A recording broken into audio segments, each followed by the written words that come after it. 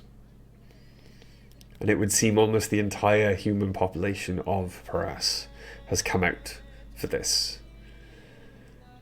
And all of them now, much more proudly today, have haphazardly painted the 8-pointed star with the circle somewhere on their person. You can see banners flapping quietly in the wind with the symbol emblazoned on them.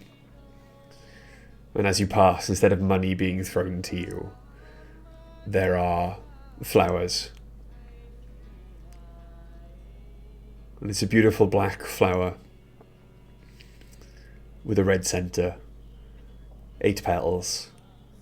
Ooh. And as it starts to be tossed towards you, it starts to rain down from the sky above. And with your perception check, Oriana, you do clock just out of sight of anyone on the street, but in full view of you, who's slightly higher up, there is a woman in one of the windows, and she seems to be weaving a complicated pattern with her hands in front of her face in the shadows of the room she's hiding in. But as her features lock on yours and her eyes meet yours, she just kind of winks. I'll nod.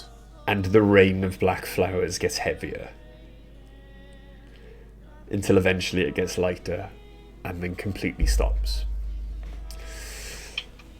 On your way to the Colosseum, you can now see that there is an increased Prince's Guard presence. There is an even larger Inquisitorial Guard presence. However, most of their number are completely blocked out. You do not quite, none of you, all of you can see this, and none of you are quite certain how. Huge, illusory, almost windows into the Colosseum have been placed on the side of it, on its walls, like huge scrying mirrors for the crowds outside to be able to watch the action live. And as you look into it, it would appear, because you can now just see the centre of the Colosseum inside it, as far as you can tell at the moment, there is no illusion. There is just the Colosseum itself. Sand, stone. And as you make your way towards the tunnel, Oriana, you in the front, are the first to notice that standing outside the tunnel is the Inquisitor, with 6 Inquisitorial Guards. Good morning. As you pull up, the tunnel doors do not open. The Inquisitor steps forward. Hello. I am led to believe you have something of mine. What?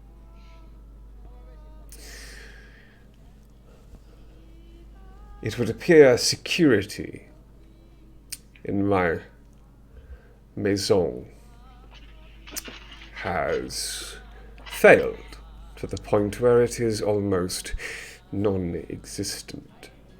How distressing for you. That's unfortunate. They cannot survive without me. You will see them returned. I have absolutely no idea what you're talking about. Them? If I were Why given not? the choice, I'd rather perish without the Inquisitor than survive with him. What about you? I often feel that way. Strange. Well, if you'll I wonder excuse what it me. is that inspires that in people.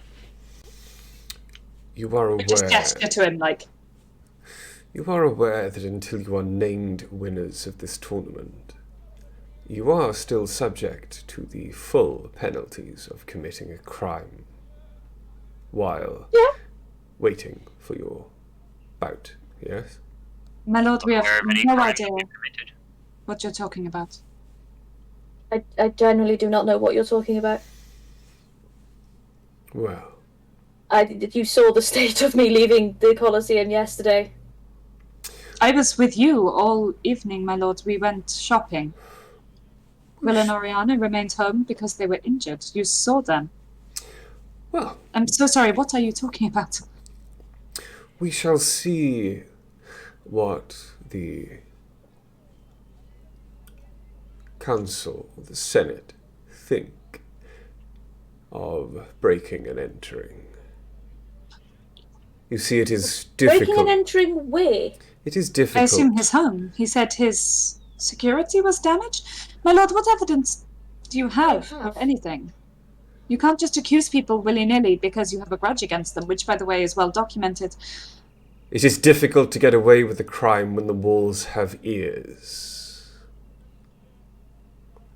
and eyes. Why would your walls have hearts. ears? Yeah, that doesn't sound right. You need to get your walls checked. Hey, did anyone hear that murder is also a crime? Also, is it? Had heard Can that. you physically steal living creatures, or what if they've just left? Yeah, what are you... You're baffling to me, my lord. If your walls have ears, surely that must be some very dark magic indeed that would be frowned upon by the council, no? I wouldn't be surprised. It is at this moment the prince's master-at-arms opens the gates in front of you and steps out between you and the Inquisitor, as you see the Inquisitor raising his hand as if to motion his guards forward. I don't even flinch, I'm just looking at him. Bonjour, mesdames et messieurs, my lord. What appears to be the problem?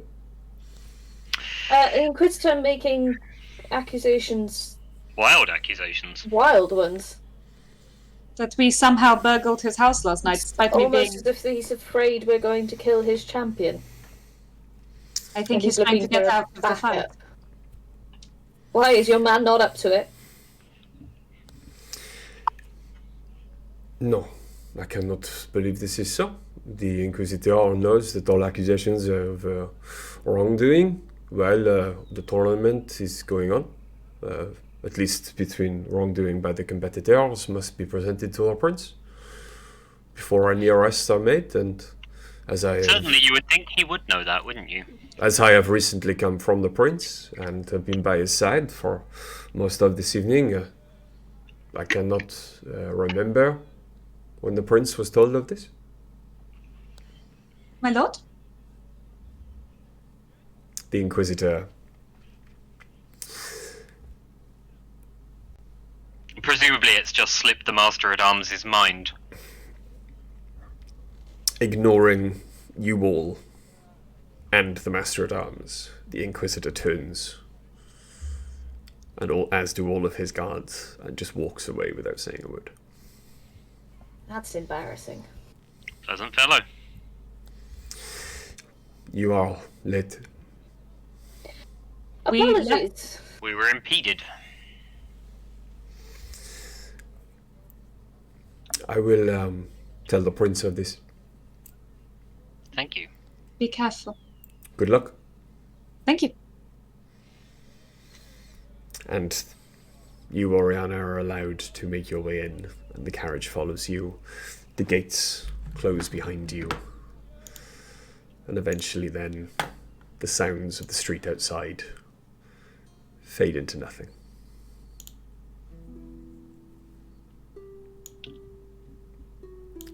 Just before we walk in and actually start the fight, there is something I want to do before, before we actually walk into the Colosseum, but just on the door, so I've got as much time as possible. Okay. Thank you. So, the Master of Ceremonies is there, waiting. Are you going to stay on the horse, Oriana? Yep. Okay. And cool. So the Master of Ceremonies is there waiting. Bonjour. Good morning. Hello. Bonjour. Salut. Bonjour, good morning, hello. I'm assuming you are ready for this battle. Yep. We were born ready. Your competitor has asked that there be no illusory terrain, no illusions, no flair for the dramatic today. He just wishes there to be the normal Colosseum so that people can have a much more pure viewing experience. Are you saying we could have requested that all the way through? Fuck. Carry Oui. on. Sorry. Wait, did no one tell you? No. No, that's fine. Bear with me. I will just check whose job that was. It was his. I don't think it was anyone's, but no bother. Yep. No bother. It is the final bout now. It does not matter anymore. So, good luck and step out when you are ready. Thank you. Indeed we shall. And he walks off, muttering and chastising himself. Stupid! How did you not tell them? That maybe could have avoided anyone not seeing what was happening. Anyway, it's fine. It's too late now, I think. Avoided anyone not seeing what was happening, not when we didn't do... The thing. Yes. Yeah. Right, as I'm about to walk through the door then into the actual thing, I'm going to take out just a feather dipped in ink. Okay. And I'm going to use it to cast Fly on myself. Okay. Yeah, I would also like to cast Longstrider on myself as we go through the door. Okay. Oh, I haven't Preparation. done it yet. I should do that. I'm gonna sit on my pony. Okay. Sit on my horse. So,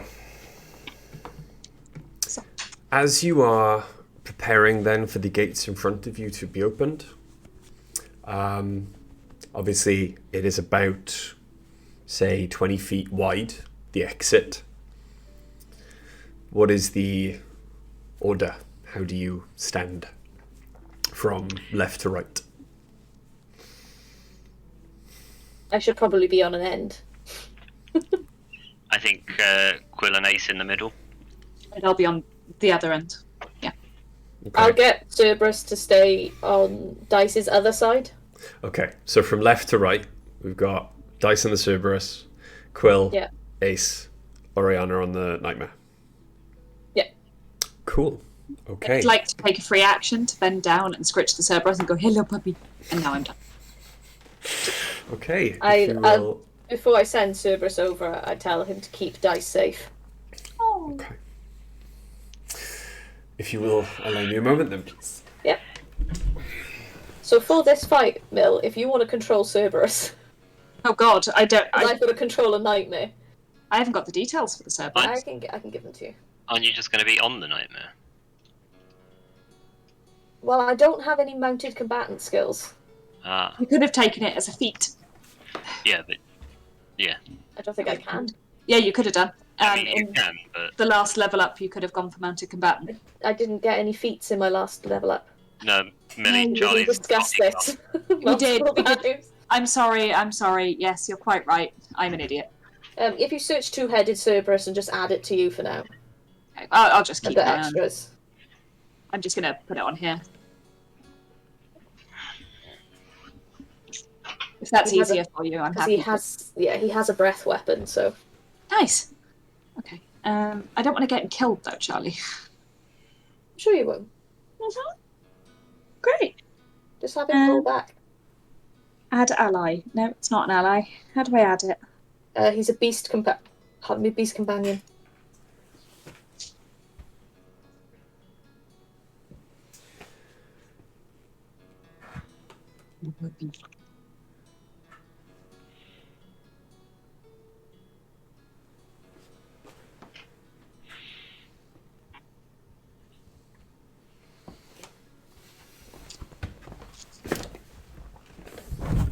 I've got 9 characters in existence at the moment. Is that excessive? It seems excessive. Okay, so No comment. Donuts. Oh, Millie's going to control Cerberus for me, okay.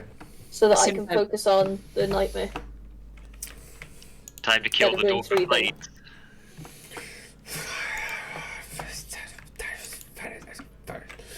I need to kick some edgelord butt. Trying to work out how to add it.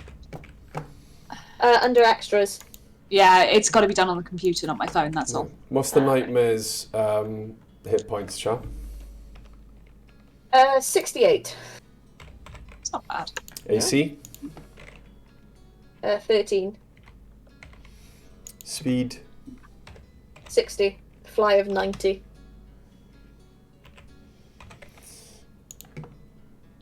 Okay, and Mills, Cerberus?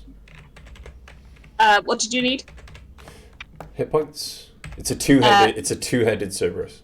Yes, correct. Hit points is 39. Yeah. AC. AC is 16. Speed. 40 feet. Okay. 80 pitch. I would like everybody to roll initiative, please. Do I need to roll for the nightmare as well? Mm-hmm. But it would move on your initiative, no? Wouldn't that be It's probably easier? easy. That's definitely the easier way to do animal companions and things if they go on your initiative. But Yeah. it's up to Bri, obviously. It's what we always used to do with the Pegasus. Yeah. Okay. Would you like it separate? Would that make you happy? No, that's fine. Okay. Give it the same initiative as me. Okay. Ace. Sorry. Ace rolled very badly. Initiative 5. Dice. 20. Ariana. 18. Significantly better than all my perception rolls have been so far today.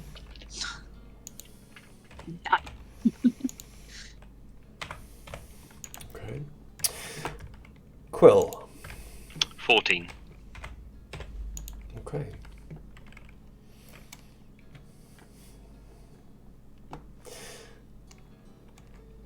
I just confirmed, right? I don't have mounted combatant, so ideally I need to get off the nightmare, don't I? Or I'm going to have disadvantage. Mm-hmm. You can get off it walking in. Yeah, I'd say I get off. Once we're lined up and in, I jump off and stand Okay. beside it. He's going to stand up and move the mini now.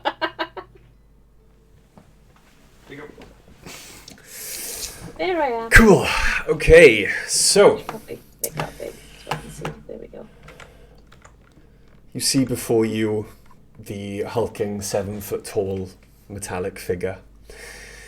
Every joint, every edge, bladed and razor sharp, glinting in the sunlight, as he holds, pointing towards you, and nods slightly, a 6-bladed sword.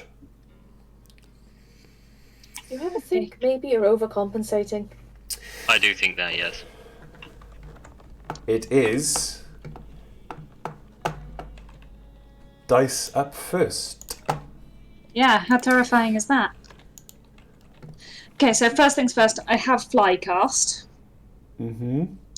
So I am immediately going to... I think my flight speed's the same as my movement speed. Oh no, 60 feet. Nice. In which case I'm going to fly 30 feet up and 30 feet forwards. Okay. Thank you. Why is my Sirenscape not playing? I don't know. It's playing for me. No dramatic music for you. It's definitely a me problem, not a you problem.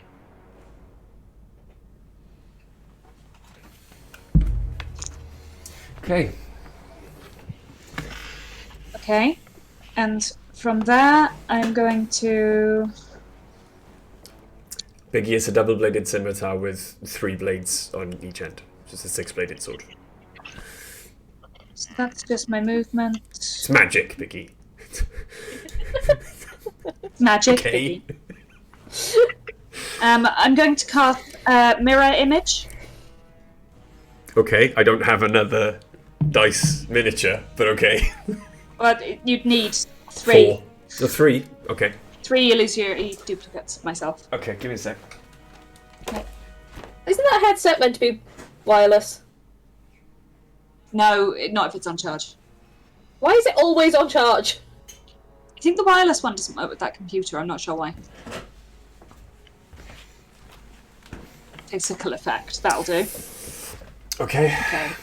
So that's mirror image. Fantastic. And then I'm doing 2. I think that's it for now from me. But I need to act as the Cerberus. Yeah. Mm-hmm. So that's me sort of geared up for this first section. Okay. I want the Cerberus to run. Hang on, how far does he go? I can't remember. Yeah, I want him to run. Hang on, sorry. Was that the end of your go? Yes. Okay. At the end of your go. Okay. Legendary action. The Lord of Blades chooses to use a legendary action. Okay. What happens is it... Ooh, hang on. There we go. The Lord of Blades flares its wings, launches itself towards you. Straight up into the air. It takes a swing at you with its... Hang on, bear with me. Just want to check it's the right one. There we go.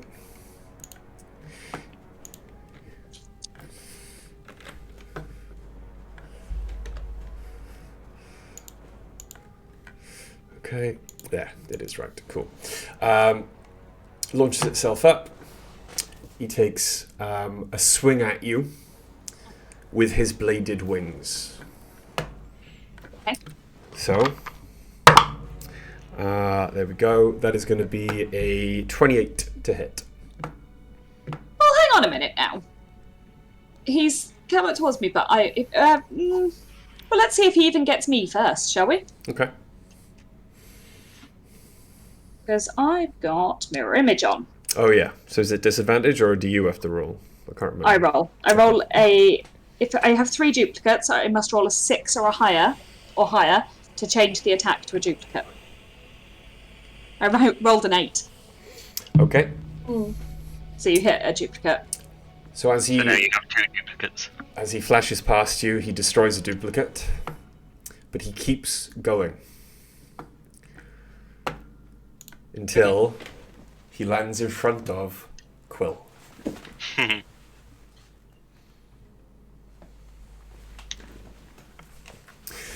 He hits you with his adamantine 6 blade. Or at least attempts to strike at you with his adamantine 6 blade. There we go. That is going to be a 21 to hit. That does hit. Okay. You take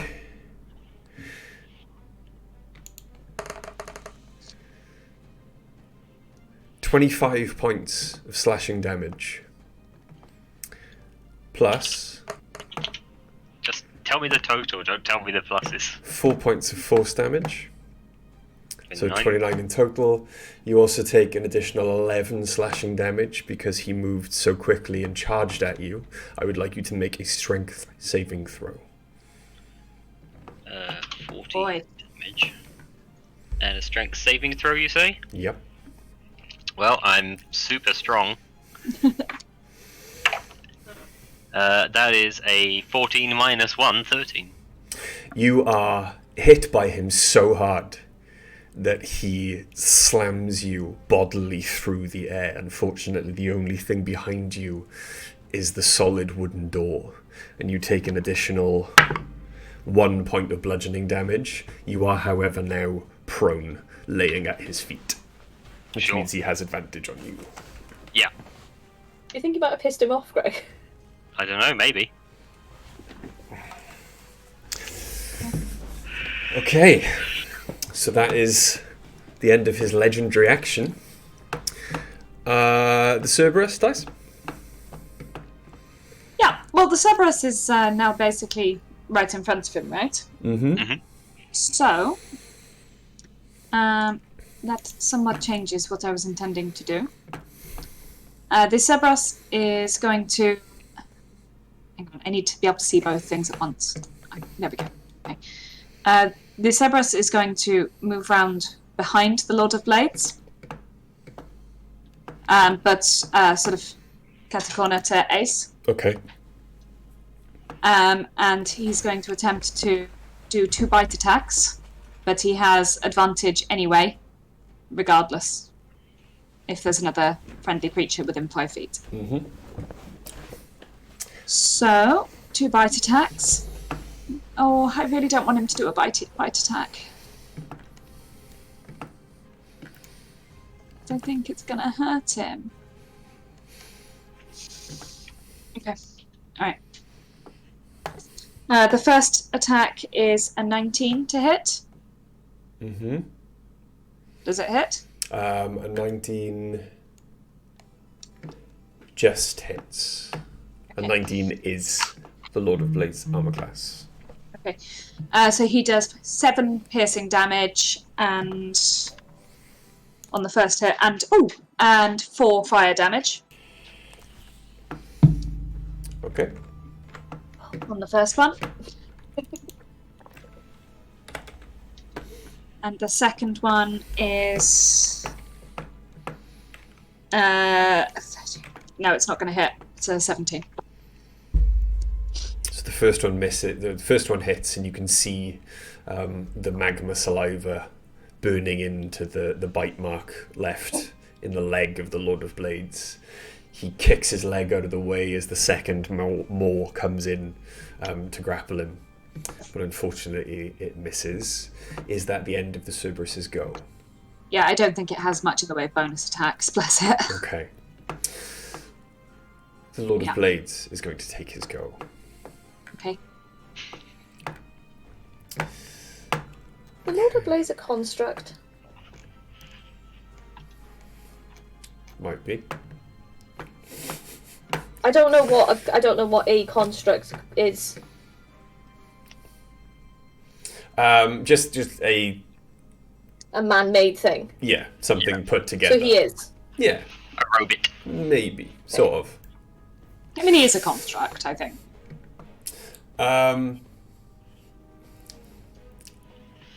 Most Warforged would kind of think that's a bit racist, but yeah. Okay. So, the Lord of Blades takes a moment to look down at Quill Mm-hmm. before turning and raking one of its wings across Quill as you lay there. Ace is going to use a reaction to use protection, shield master ability. While wielding a shield and the creature you can see attacks a target other than you within 5 feet, you can use your reaction to impose disadvantage on the attack roll. Okay. So the first roll would have been a 27. The second roll is a... Oh, it's a straight roll because he's got advantage on you. Yeah, 27 does hit. 27 hits. So, Bladed Wings, you take 10 points of slashing damage as the wing rakes its razor-sharp feathers.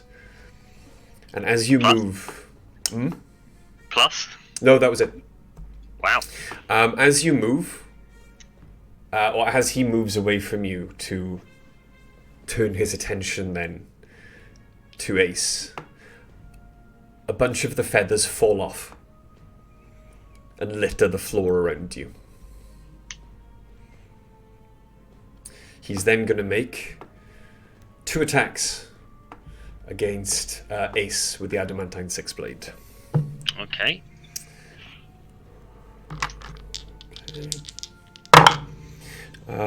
So, first attack, 30. Will hit. Second attack, 23. That one will also hit. Okay. First attack on Ace is going to be 31 plus 6, 37 points of damage from the first attack. Mm-hmm. And the second attack is going to be 32. 32. Yeah, 38 points of damage from the second attack. You say 37 and 38, yeah? Mm-hmm.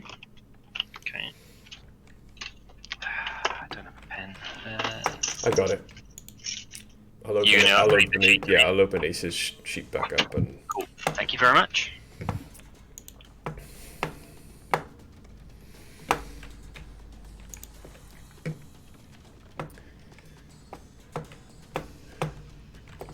Okay.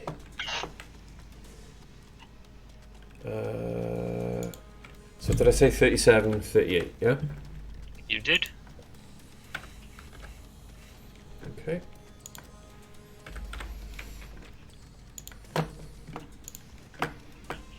Cool. Okay. He's then going to use his movement and the fact that he is mobile to move away. As he has successfully made a melee attack against Ace and Quill, you cannot use, or you have no attack of opportunity on him. However, the Cerberus does.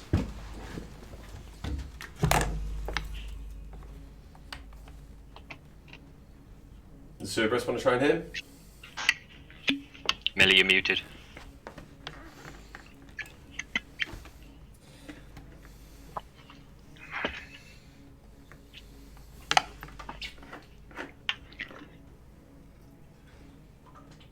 Yep, no, can't hear you.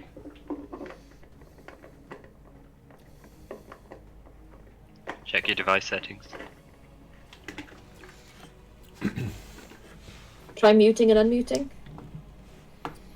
Have you tried turning it off and turning it on again? You may have to leave and come back. I'm not going to fuck things up. Oh, hi. Oh, Yeah, okay, you're here.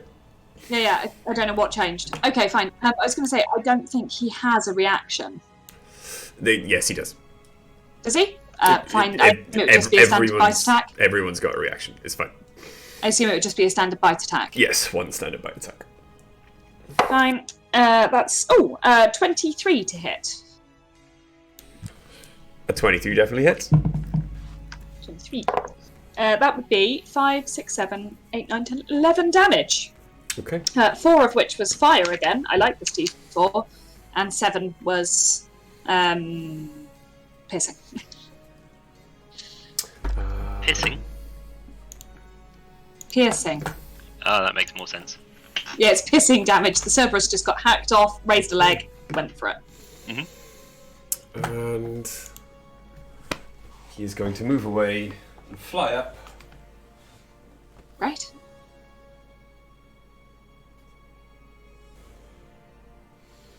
There. He's about 15 feet above you now, standing on top of the stone pillar. And that is the end of his go. Oriana.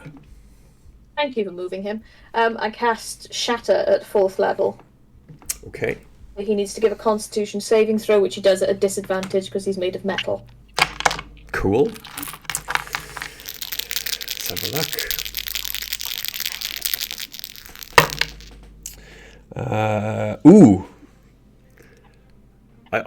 That's beautiful. I wish I could show a video of it. I've got. You remember the advantage and disadvantage d20s that I gave everyone, Yeah, with the little dice inside it? I rolled a natural 20 and a 1. Excellent. that's what I like. That's very satisfying. So However, that is... so his con save is 11.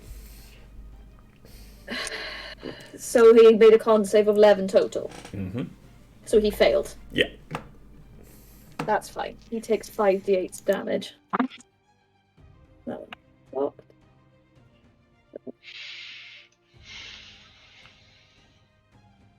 Oh shit, I've done this manually, so I've got to do math. Mind.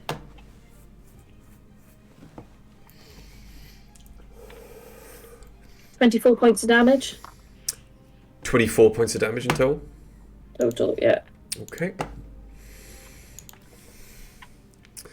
There is an almighty tearing sound of metal that rings out around the crowd. There are screams from the crowd around the Colosseum. There are screams from the crowd watching as people cover their ears at the horrendous, torturous sound that is coming from the Lord of Blades.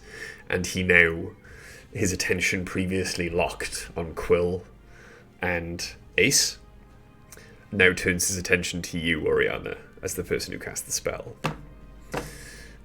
Is that the end of your go? No, I'm going to bonus action healing word on Quill. Thank you. Okay.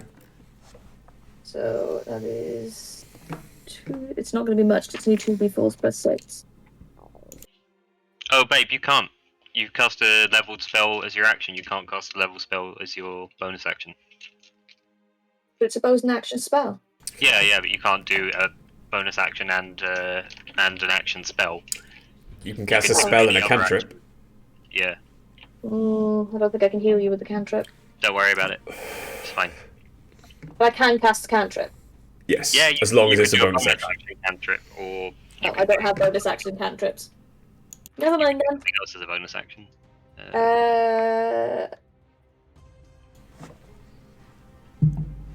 If you have other actions, other bonus actions. No. My only bonus action thing that has BA written next to it is healing word, but it's a spell. Yeah. But actually, I can give you bardic inspiration. Oh, nice! I'd love it. That's 1d8. Happy to have it. There you go. Hopefully that helps. Yeah. Yeah, that's the end of my go then. Okay. So, at the end of your go, well, before you take the Nightmare's turn, at the end of your go, the Lord of Blade moves again. Shoots down, rushing through the air, and as he passes the Nightmare, makes a swipe at the Nightmare with his bladed wings. That is going to be a 29 to hit. Yeah. The Nightmare takes 6 points of slashing damage.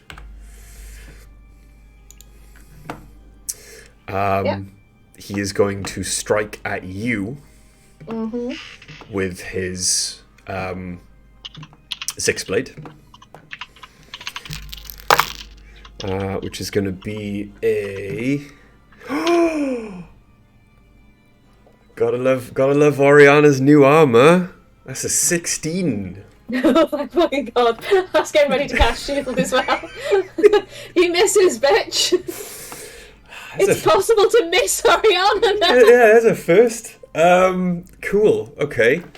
It's Hellish Rebuke is only on a landed attack, isn't it? Yes, it's only if you are damaged by it. Yeah.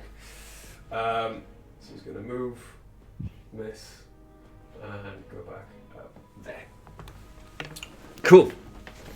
That is the end of his legendary action. It is the Nightmare's go.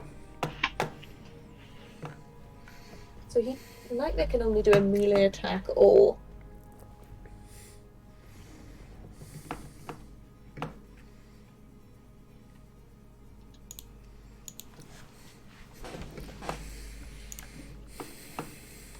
Right, How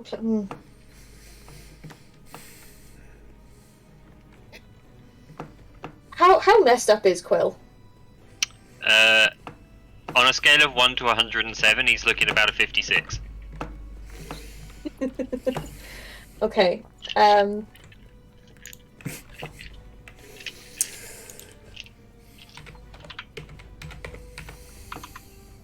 don't know if this is going to help or anything, but his Nightmare's going to make its way over to Quill and take Quill with him on Infernal Stride.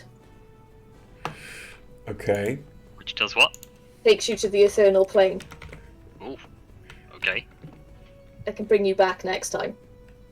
Yeah, sure. I just want you not being able to be attacked. Oh, ethereal stride. Okay. Ethereal Stride, yeah. Yes. Yeah. Okay. Are you willing to be taken, Quill? Sure am. Cool. Okay. We take you to another plane. Cool.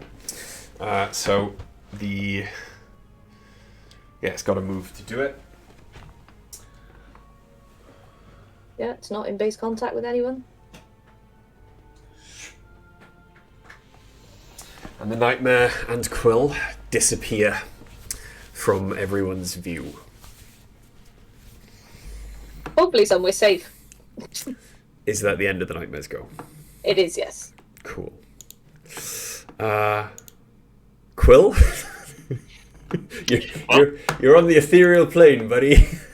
Yes, I sure am. I'm on the ethereal plane. I will... Can you heal yourself? Yeah, I can. I can stand Absolutely up. can. So one thing I will definitely do is stand up. Mm-hmm. I would like to move out of the area where there are a load of razor sharp feathers on the ground. Okay. Where would that you like to sounds go to? Bad for people. I would like to go around the back of the left pillar on our screen. Where the Cerberus is. Yeah, around the back of that pillar, please. Okay. So I'll pop you on there as if you are... Mm-hmm. Cool. As a bonus action, Mm-hmm. I would like to activate the Blade Song. Of course you would. Seems appropriate at this stage. Yeah. As my action,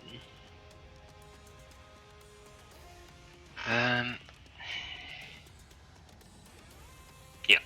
As my action, I would like to cast Haste on myself. Okay. And I would like to use my hasted action to consume a superior healing potion. Okay, cool. What is that? Superior healing potion. Remind me, do me a favor, remind me how many D4 superior is? 8. 8d4 plus 8. Mm-hmm.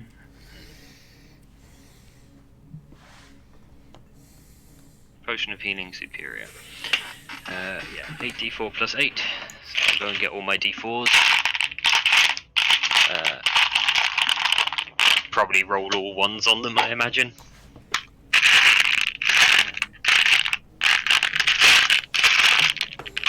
Wow, do I not have any d4s? That is so That loud. is the worst noise. No, it's a great noise. There's dice moving against each other. Everyone. I've got it twofold because I can hear it coming from the other room as well. It's that noise from Bacon. it's my drawer of happiness. I found 4d4. I'll just roll those twice. Painful. Don't be dramatic. 4, 8, 11.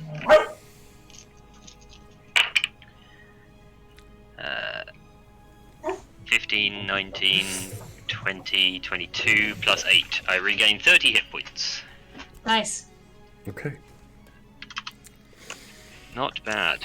And...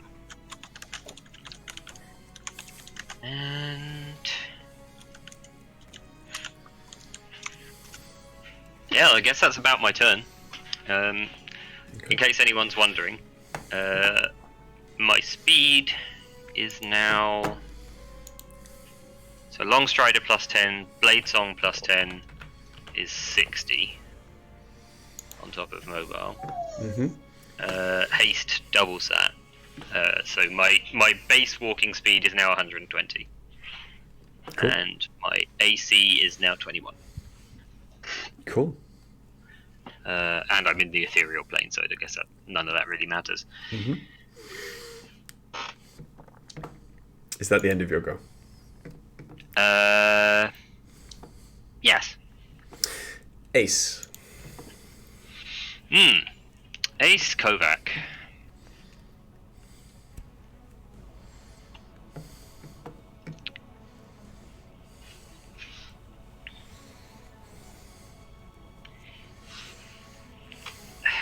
Let's see, actions.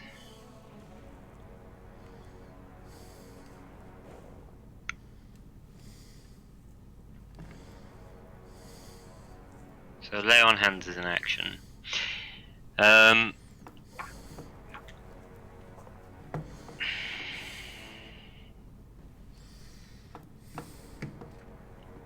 Ace, for their action, would like to attempt to pull down that pillar that the Dork of Blades is standing on. Okay. What would that be, do you think? Athletics or just strength?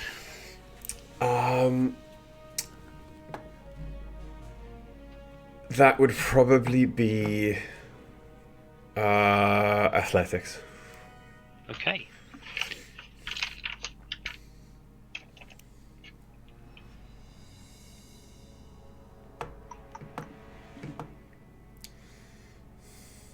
Confused. Gonna use inspiration to reroll. Okay. Okay, that is 29 strength athletics. Okay, so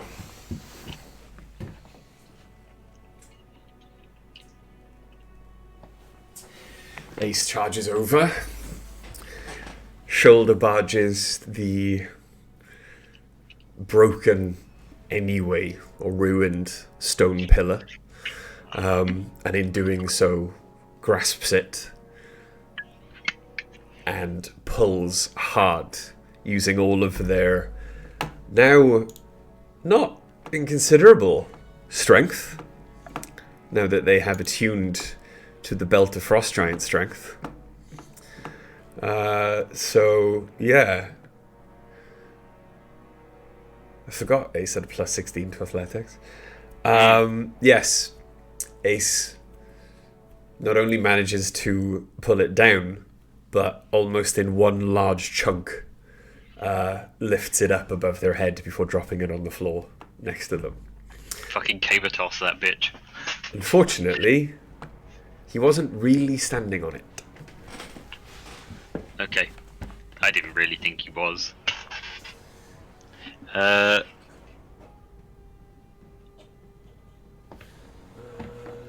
that going? So as Ace throws the pillar, it crumbles on the floor. Ha ha! Adjustable terrain. I know. Love it. Okay.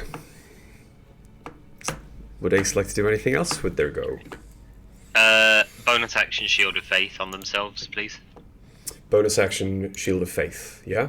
Yes. So their AC will go up to 23. Okay. I don't think there's really anything else they can do. No, because lay on hands is an action. It is. So that's it. Okay. End of round one. Back to the top of the round. Dice. Oh no, I don't want to turn. Thank you. I strongly. So please take a turn. No, I definitely do want to turn. I am joking. Okay, I really don't like this guy, so I'm. It's not gonna work.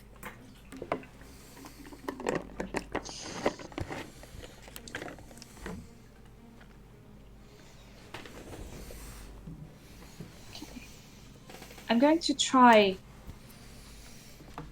something. Oh, no, it's concentration. That won't work either. Ah. Okay. I'm going to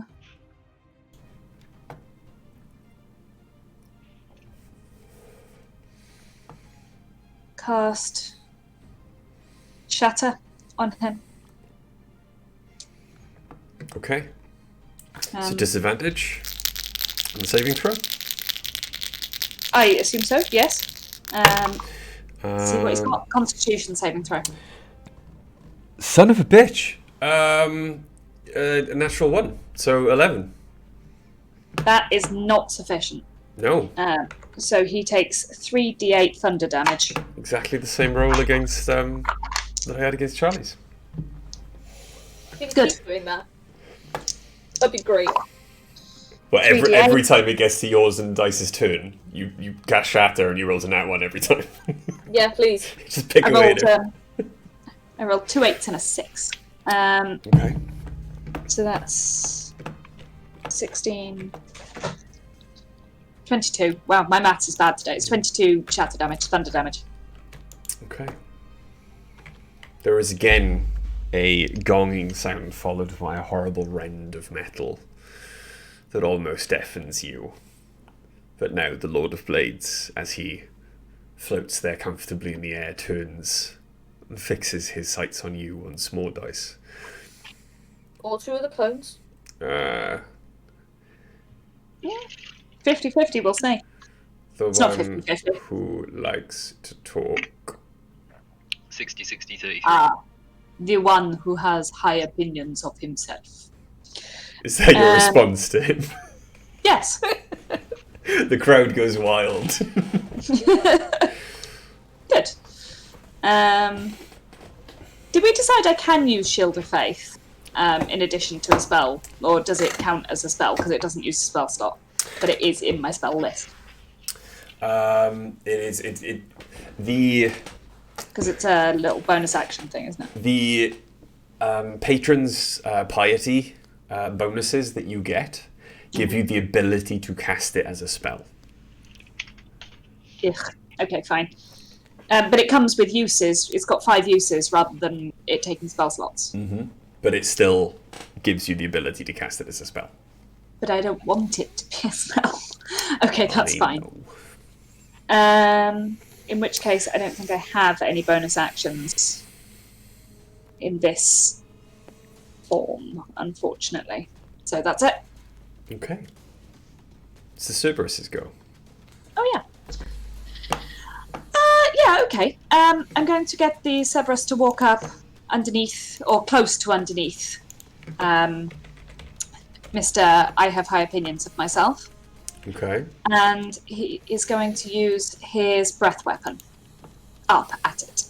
Oh, I forgot you had one. Okay, cool. Yeah. So My he's boy gonna go. spits magma. Hell yeah, he does. Great rapper. Although I can't really see this guy failing the dexterity save, to be honest. Okay. But we'll see. I need a dex save. Dexterity save. Oh, actually, it's a strength. Oh, no, it is a dex save for this one, yes. Okay. That is going to be I believe. Dun, dun, dun, dun, dun. Ooh. Dex is not one of his proficient. Okay. Awesome. Cool. That's 12. Yeah, the DC was 12. So that's a success. Okay, cool. Because it's the Cerberus, it's not me, you know. Yeah. So that's fine. So, takes 3d6 fire damage on a failed save, or half as much. So yeah, half. It's 3d6. If he'd failed though, he'd have been wrapped in magma. He rolled. Wait, the dex save is 12, Mm-hmm. Yeah. and he rolled 12. Mm-hmm. Yes. Then that's a fail. No. No, it's a success. It's a success. I thought Is if you rolled the DC, it was a fail. No, if you roll the Because DC. if you rolled a DC, okay. Anyway, where are my d6s? Here. Good. Okay. So that's not bad. 6, 7, 8, 9, 10, 11, 12. So he takes 6 fire damage. 6 points of fire damage. Yeah, and when do I roll to get this back, the breath weapon? I've never had a breath weapon. At the beginning of The Cerberus is next the turn. Cerberus's next turn. Fine. Okay. You roll and see if it works. In which case, because he's below him, Mm-hmm. oh, do you know what? This guy's so mobile, there's no point. No, it's fine. He'll stay where he is. Okay. Is that the end of the Cerberus's go? It is, yes. Okay.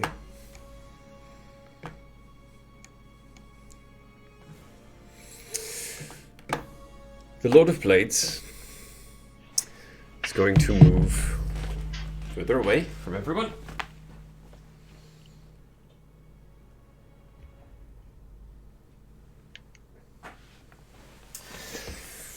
Holds out his hand. You hear him uttering in some strange metallic clicking language a spell. My guess is that I can't counterspell this from the ethereal plane. You cannot. No, but I'm not. Good point. So I can counterspell it. Okay, do you want to cast Counterspell? Yeah. Okay, cool. Read out the description of Counterspell for me, please. Sure. Hang on. Make sure I use the right one. You attempt to interrupt a creature in the process of casting a spell. If the creature is casting a spell of 3rd level or lower, its spell fails and has no effect. If it is casting a spell of 4th level or higher, make an ability check using the spellcasting ability. The DC equals 10 plus the spell's level. On a success, the creature's spell fails and has no effect. Okay. Then please roll a d20.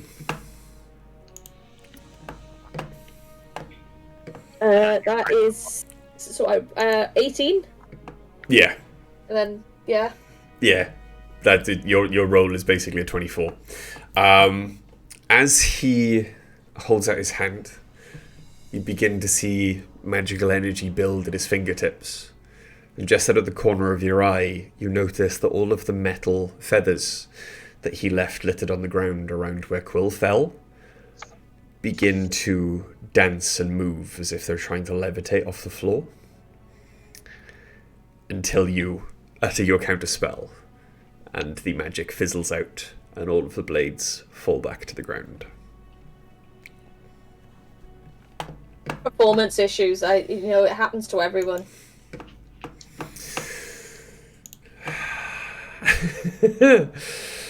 Okay. He now seems to be just swiveling his head between you and Dice, as if deciding who to go for next. I poke my tongue out. That is, however, the end of his turn. Oriana. So tempted to do it. Whatever it is, do it. Yeah, do it. Yeah. I don't know what it is, but do the thing. Okay, I need him to do a dexterity saving throw. Okay. Dex saving throw, yeah? Dex saving throw. Okay. Dexterity saving throw is going to be 14. It fails.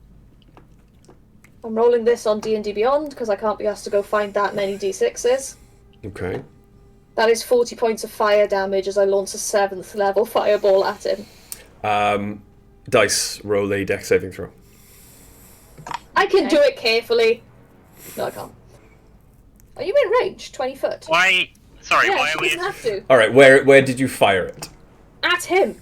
Then Dice, roll a dexterity saving throw. But he's centered at 20 foot. 20-foot radius. I Yeah, don't she's not in a 20 foot She's radius. just inside it. like. So move it Say you slightly go back, 5 Charlie. feet behind I'm you. between 20 and she's in 25. Just say it went off 5 feet behind him. You're fine. It's 5 foot behind him then. But she is, on my screen, it looks like she's 25 foot away from him. Okay. Alright.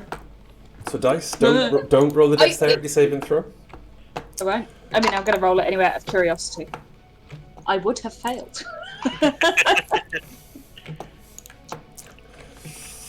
And I can't cast it carefully because it's off the necklace, but I think that is my necklace gone now. Okay. Look, it's my job to try and kill Charlie's characters, not the other way around. Okay. So how much damage does he take? 40. Okay. Yeah, that'll do. Okay. Not bad.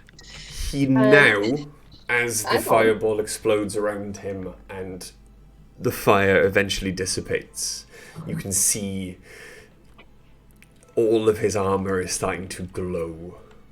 You can see heat and steam rising off him. The air around him is becoming blurry. Quick, someone get an egg! He now looks hurt. Bonus action, I'm going to give Bardic Inspiration to... I don't think... There's not a... No, 60 foot. Bardic Inspiration to add to Ace. Okay. That's the end of my go. It's the end of your go. Okay. I don't have a fireball necklace. I don't have fireball anymore. Turning his full attention to you now then, before you can make any demands of the nightmare, is going to use his legendary actions in a rage to fly straight down towards you. Oh, go on, miss again. That would be so funny if he missed again. I don't think you're going to get that lucky. No. As he does so, he is going to make bladed wing attacks against the Cerberus and Ace without provoking attacks of opportunity. So, first bladed wing attack against the Cerberus is going to be a 22 to hit. Sorry? The first bladed wing attack against the Cerberus, a 22 to hit. Yeah, it hits. Yeah, Obviously. and it takes 10 points of slashing damage. Okay. It is then going to make a bladed wing attack against Ace. That is going to be a 24 to hit. Hits. Ace takes 8 points of slashing damage. Okay. In case anyone was wondering, Ace is looking to be at about a 28 or a 20 on a scale of 1 to 100. A 3. Okay. He's then going to make one attack against you, Oriana, with his adamantine 6-blade. That's a nat 20. So you take... Wait, hang on, if I cast shield, This is a natural 20. It hits It regardless. still hits, yeah. it's regardless of my AC. And plus it's a plus 11. So it'd be 31. So you take...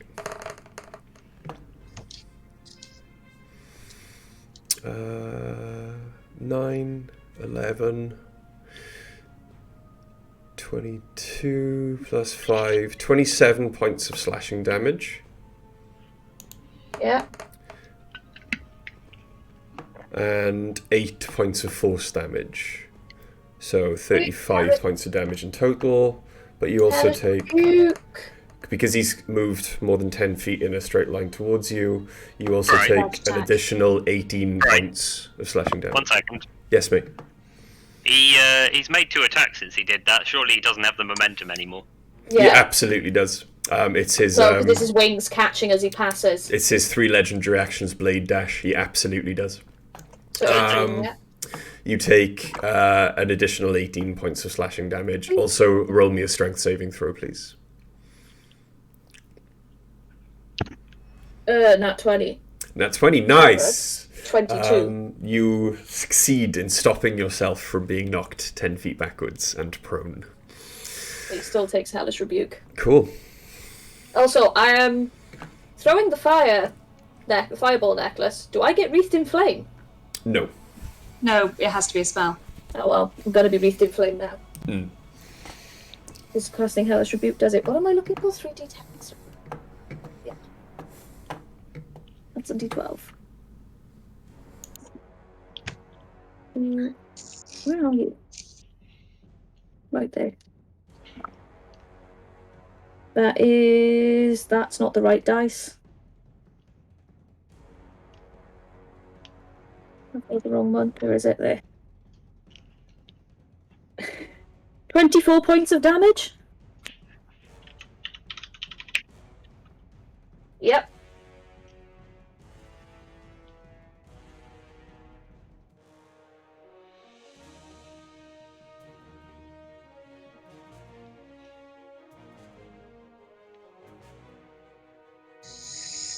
His legendary action. Mm-hmm. Nightmare's gonna bring Quill back.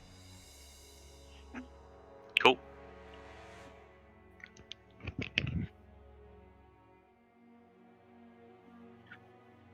Mm-hmm. I didn't move that far.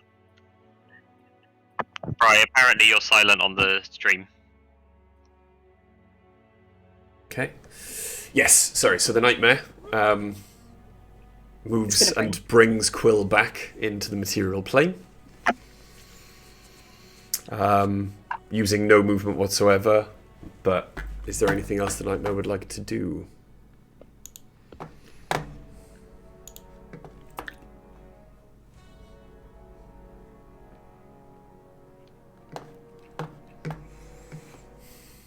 Charlie? Oh, no, that's all it can do. I was just so focused on Quill then. No, it's that's it. That's all it can do.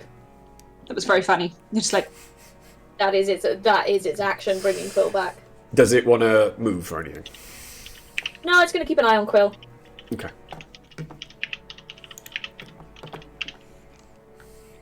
Okay. It is now then Quill's go. Excellent. So first things first, Quill is going to reach up to, stepping out from behind the pillar, going to reach up to his hat and pluck the feather from the band of his hat.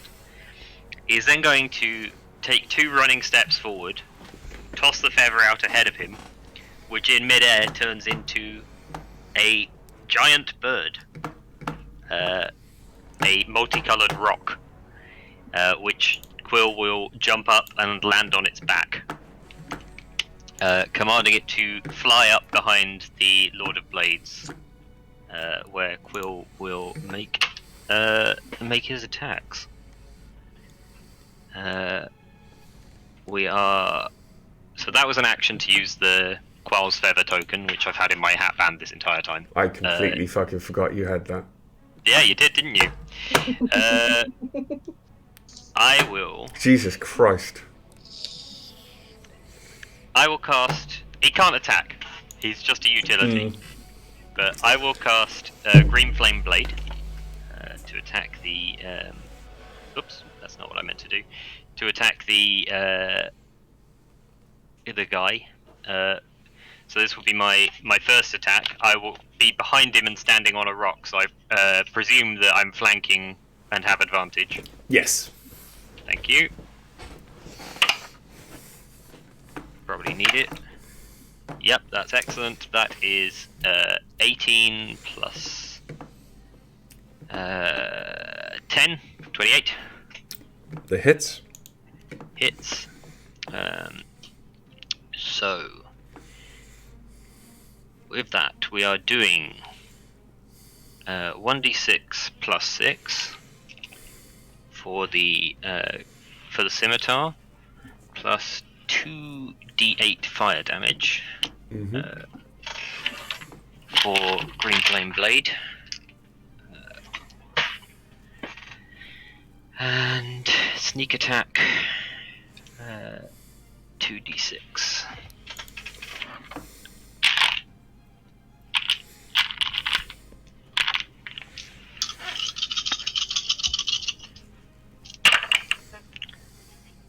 So in total, do you need to know what's fire damage and what's slashing? No. Or you just want the total? Mm-hmm. Okay, so that's 3, 8, 12, 15, 16 plus 6, 22 for the first attack. Mm-hmm. Second attack, also with the scimitar. Yeah. This one will just be a regular attack, but still advantage, I believe. Mm-hmm. That's a 19 plus 10, 29 for only 9 damage on that one. So let's see, what have I done? I've done use an object, that's an action, that's my hasted action, make my 2 attacks, that's my action. Bonus actions.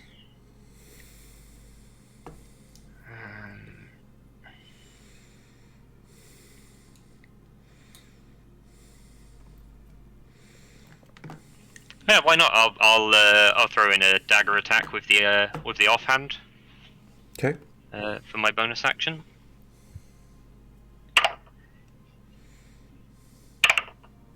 That is a 9 plus 10, 19 to hit.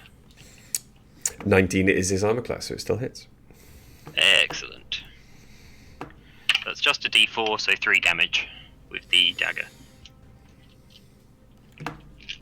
Excellent. That is the end of Quill's go. Okay. It is Ace's turn. Okay, Ace is going to I think Ace is going to have to use his action, their action for lay on hands. Unless anyone has a great plan to heal Ace up very soon. Not immediately. It makes sense to use lay on hands. Does Ace have a potion? Because I remember you can drink potions as a bonus action. No, I've got one of them, and Quill and Oriana had the other two. Aha, Yeah, yes. and besides which, a potion probably wouldn't do it. They're pretty low. So Ace is going to dump 55 points of lay on hands into themselves. 55, yeah? 55, please. Yep, give me a sec. That, for me, by my math, should put them on 75. Yep. So that's their action. I'm just checking to see whether they have a bonus action which is worth doing. Lay on hands on their character sheet is actually the worst way of doing it ever. Oh yeah, because you literally can do it 1 point at a time. Yeah. It is, yeah, but can you come up with a better way to apply it 1 point at a time? It's, Well, no, but you can just type in a number, like on every other number thing on there. yeah. Okay. So that's Ace's go? Hang on. All those spells are concentration, so...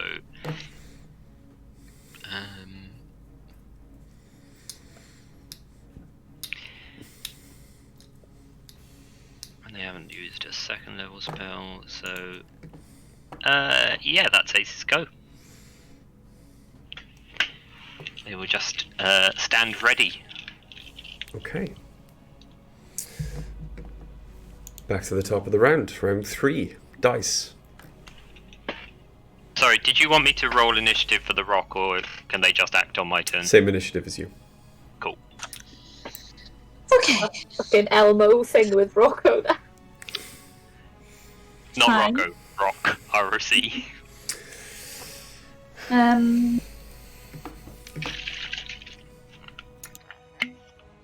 Okay. Which square is Oriana in? The one my tail is in. Yeah, I think so. It matters. I made my base square so that I would fit in squares. So And then just Brad saying. just dumps you any fucking where. Okay.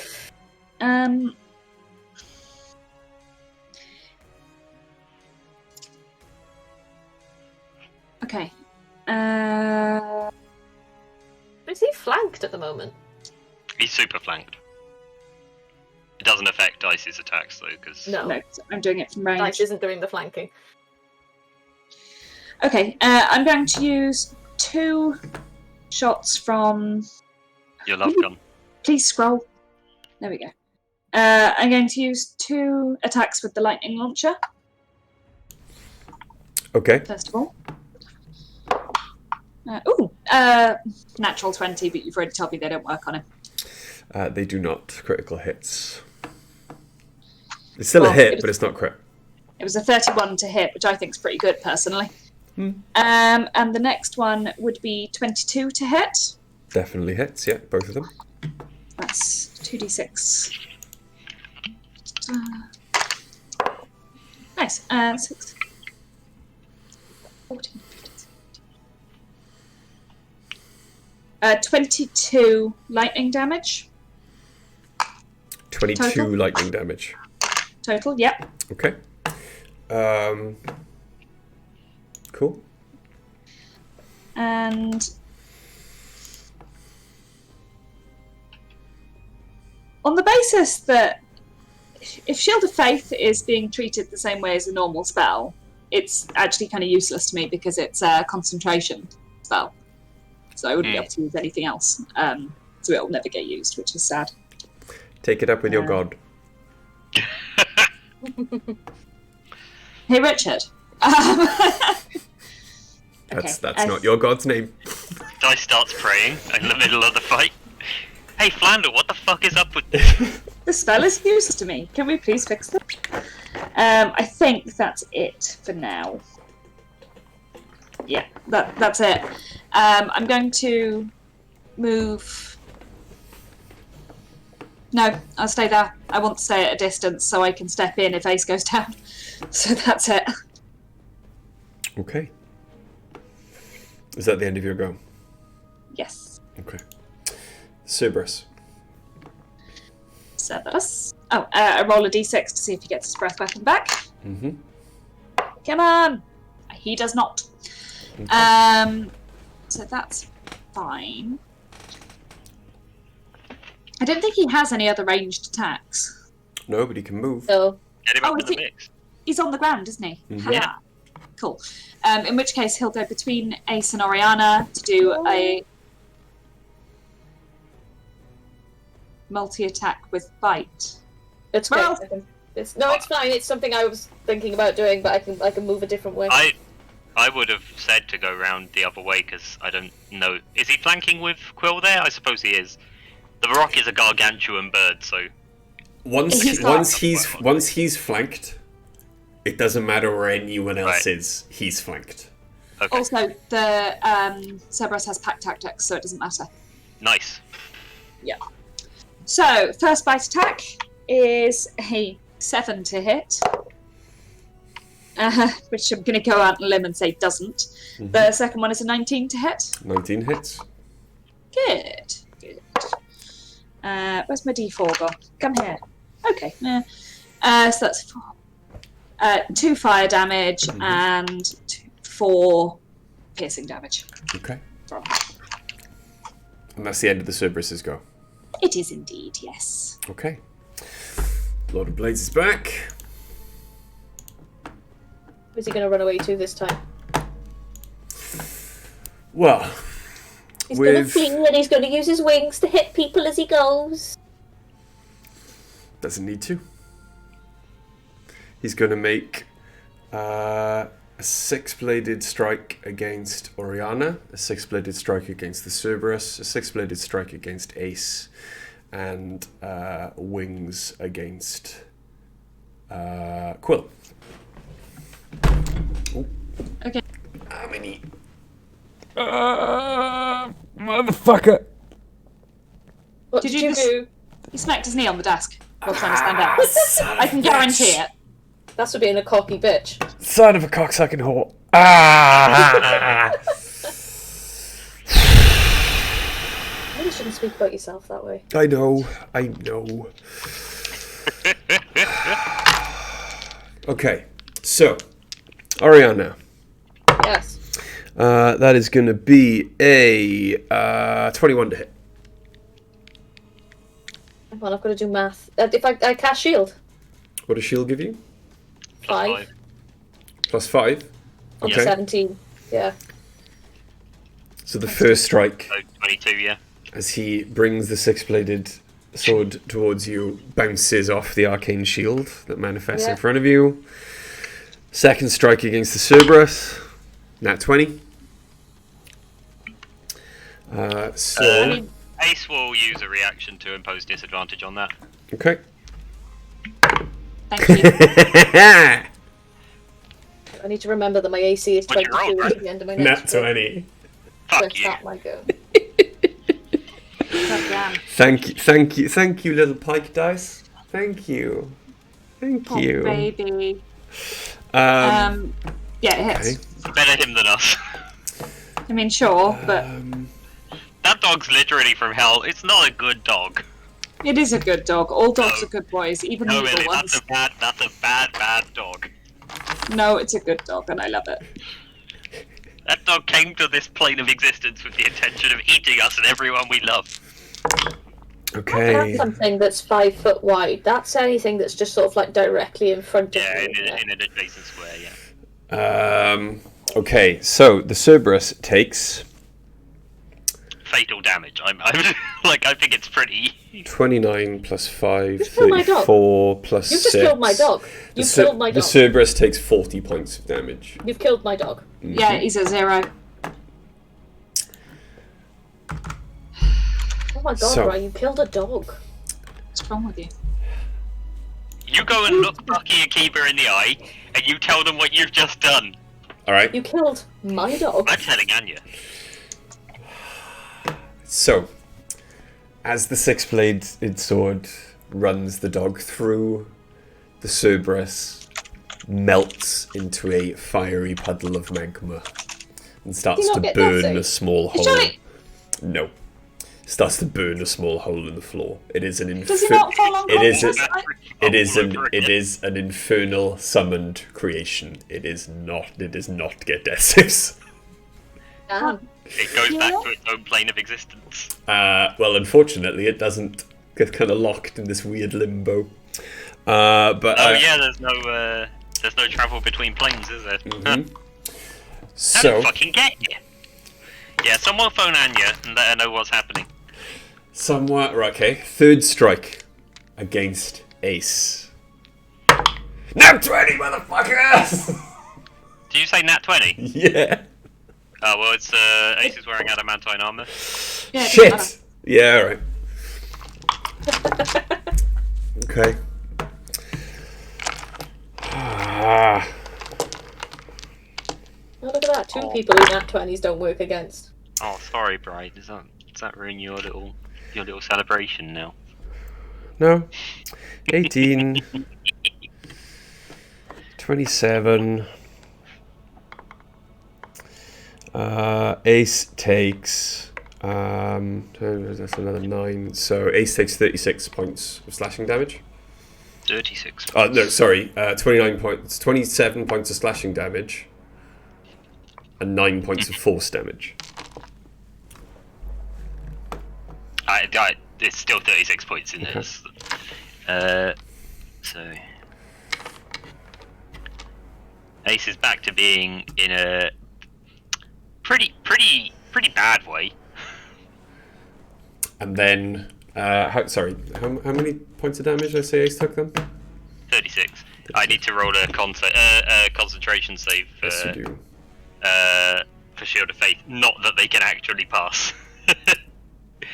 But I'll roll it anyway. 21? Yeah, Shield of Faith is... No. Yeah. It's 10 plus half the damage, isn't it? Mhm. Yeah, so I needed to roll 28, Mhm. which was not possible. So Shield of Faith is down, armor class is back to 21. Mhm. Yeah, okay. And then a bladed wing attack against Quill. Yes, please. Ooh. A 19. Plus 11, so 30. That will hit. Yeah. Bladed wings is going to So be take these bladed wings. 11 points of slashing damage. 11 points of slashing damage to Quilliam. Mhm. It is then, because it has made a melee strike against everyone surrounding it, going to move away without taking any attacks of opportunity. Sure. Knew it'd fucking run away. Sorry about your I'm, puppy. I'm doing a This concentration. is why I saving asked throw them for- specifically if they wanted to come to the Colosseum and didn't make them. I'm doing a I have no concentration guilt. saving throw for haste, Bri. Okay. I have advantage on this because of Blade Song. Yeah, that's fine. And I believe I also add Ace's bonus to it. So with my con of 4 and Ace's bonus, yeah, I'm fine. It's all Cool. good. Okay. Haste is still up. It is Oriana's go. Concentration saving throw at disadvantage, please. Constitution saving throw? Yeah. Con save, disadvantage. That is going to be a 16. That fails. Oof. 2, 3, 4, 5, 6, 78. What's your spell save now? My spell save, 18. Nice. That is 8. 8.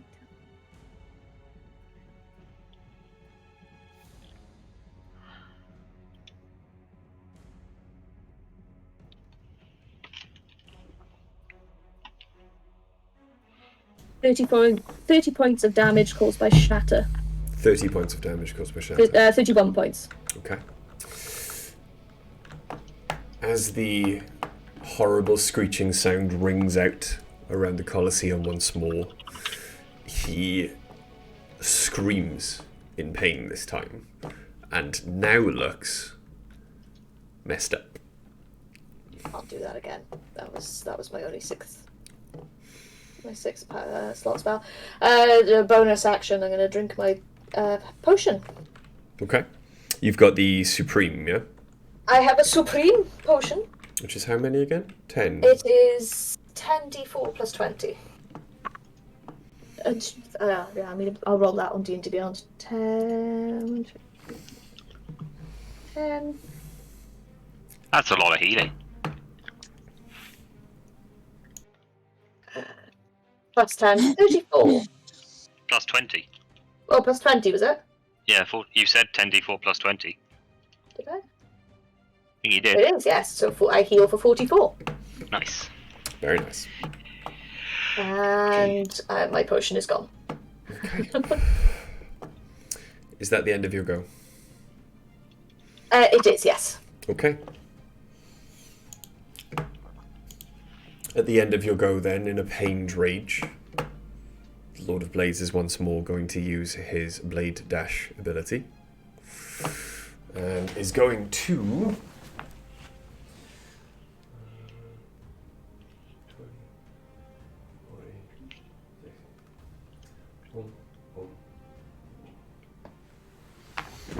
Okay.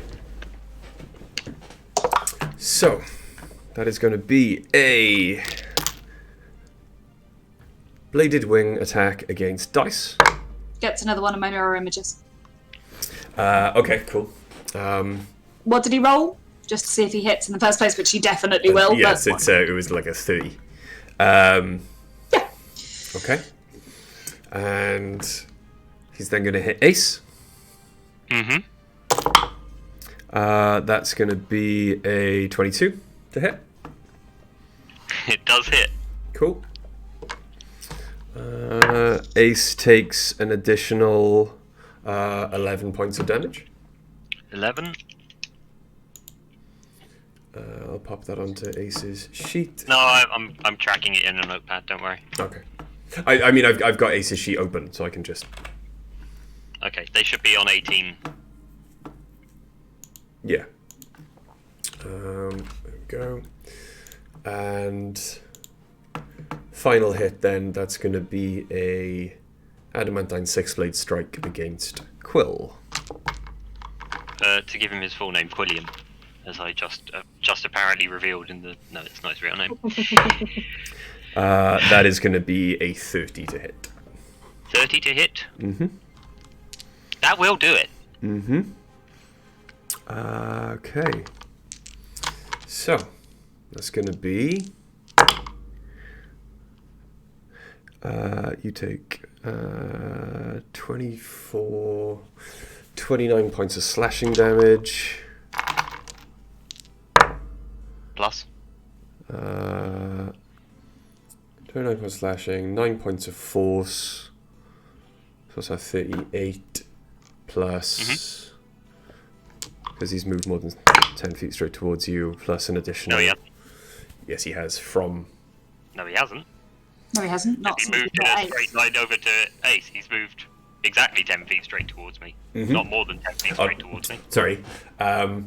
Moves at least 10 feet straight towards a target. Okay, carry I on. apologise. Yeah, go ahead. Tell me the total. That's a further 6 points of slashing. So 38 plus 6, you take 44 points of damage. Mm-hmm. And that's the end Do of I need to make a strength save? Yes, you do, please. Okay, I will do. I am still, I believe, within 10 feet of Ace, so I add Ace's plus 3 to this. Mm-hmm. Natural 20. Nice. Plus 2 is 22. You are not knocked from your rock. Sick. So you're good. It's the Nightmare's go. Oh. He's up on the rock as well, is he? Nightmare really can't do much. You could take one of them to heal again. Well, it can kick it. True. Can you kick it? Yes, he can. I'd probably still ace Can it. he kick it? Yes, he can! The nightmare can fly 90 feet per round, so I'm pretty sure. Yeah. Okay. Yeah, he can go He over. can kick anyone anywhere. Okay, he can go over and kick him. Cool. Okay.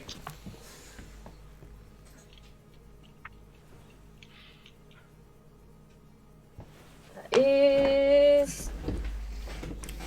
What is it plus to hit? Plus 6. 25. 25 definitely hits. Sweet. What is his damage? It turns out, yes, he can. Can he kick it?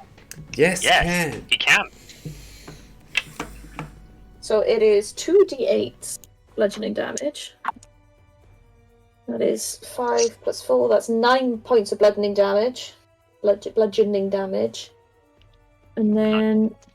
Oh, no, come here.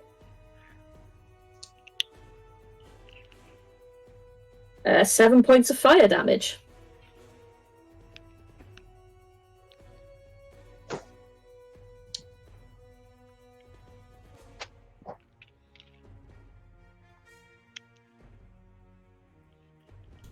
As the nightmare begins, or it strikes twice in the Lord of Blades' back with its hooves, the wings click. There is a loud crunch. And while the wings stay aloft, the Lord of Blades falls. Okay. Swear to God, if my horse has killed him. No. He's doing shady shit. He's still on the. He can still be on the rock, right? It's gargantuan. He wasn't on the rock. Oh, He's okay. floating. He was flying next to the rock. Okay. The wings, he basically he's taken so much damage that the nightmare kicked him off his own wings. That's pretty nice. cool. Yeah, but is wings sentient? We'll find out. Yeah. So as he falls, he's going to roll an athletics saving throw or athletics check. It's a natural 1. So when he hits the floor, He takes damage. he not only takes damage, he falls prone. Ooh. And takes 3 points of bludgeoning damage. Okay. That's the end of the nightmares go. It is Quill's go. Could I have an intelligence saving throw from that robot, please? Yeah. That robot? Did you just burp at me? Intelligence save. Mm-hmm. That's going to be a 27. Okay, well, he's only going to take half of the damage from Ralathan's Psychic Lance at 4th level then. Okay. So he's going to take... I'm rolling it on D&D Beyond. So he's going to take 11 psychic damage, first of all. That's action number 1. Mm-hmm.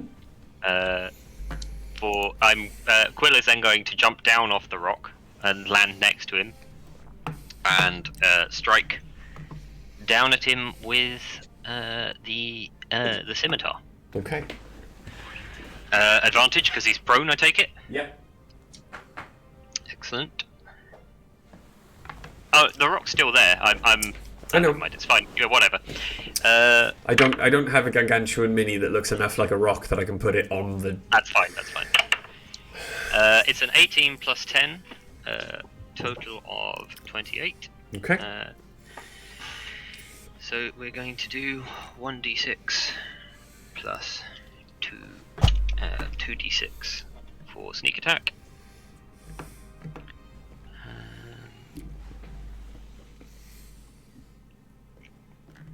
I think it's 2d6 for sneak attack. Yeah, sure is. Plus 6. That's 5, 10, 12, 18 damage with the scimitar. 18. Okay. Cool. second attack. Yep.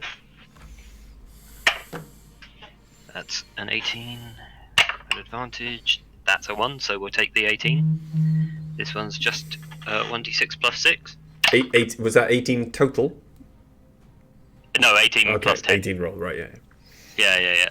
That's only a 1 plus 6, so 7 damage. Okay. And then bonus action. Bonus action.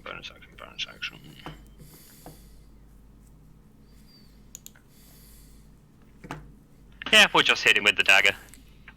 Cool. That's a 4, but we still have advantage. That's a 17 plus 10, 27.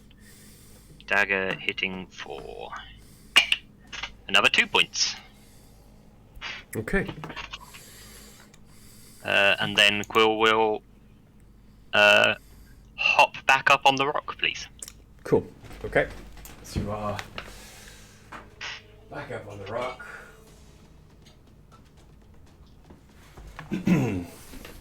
An interesting fact about this bird, Bri. Mhm. I don't know if you've heard this. This is an interesting fact. You can't stop the rock. Can't stop the rock. It's Ace's go. Excellent. Ace. I believe it's about drive, it's about power. Yeah. It stays hungry and it devours. Puts in the work. All of this is true. Ace is going to walk up to this prone Lord of Blades character Mm-hmm. and make a couple of attacks with that their advantage what he done got. Okay. Please. No problem. Blam. That's already an 18. Let's see if we can do better. Nope.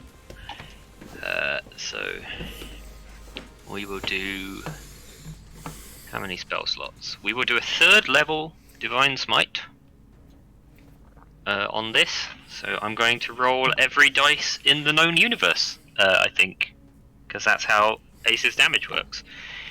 1d8 for Thunderstrike. 1d8 for improved Divine Smite. Mm-hmm. Divine Smite is in features and traits. That's what Divine Smite is. Divine Smite is 1d8. It's 2d8 for first level plus 1d8 for each level higher, so 4d8 for Divine Smite. Mm-hmm. 2, 3, 4. Thunderstrike does an extra d6 lightning damage Mm-hmm. because it's a badass god weapon. I believe these charges on Thunderstrike should have reset because they're still all ticked. Yes, they should have.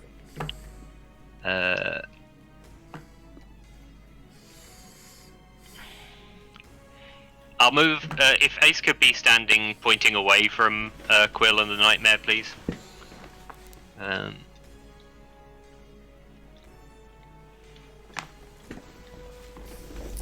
So they'll also expend one of the charges to force a Constitution saving throw from Yeah. the Lord of Blades, please. Okay. I'm just going to casually roll all this damage.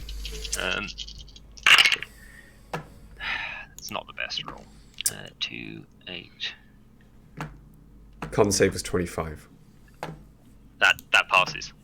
16, 20, 21, 25, 31 plus 9, 40 damage in total there. 40 damage in total. Okay. Yes. And then Ace will take their second attack. Okay.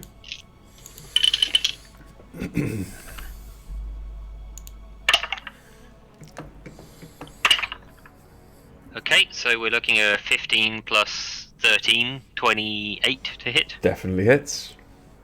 Let's do all that again.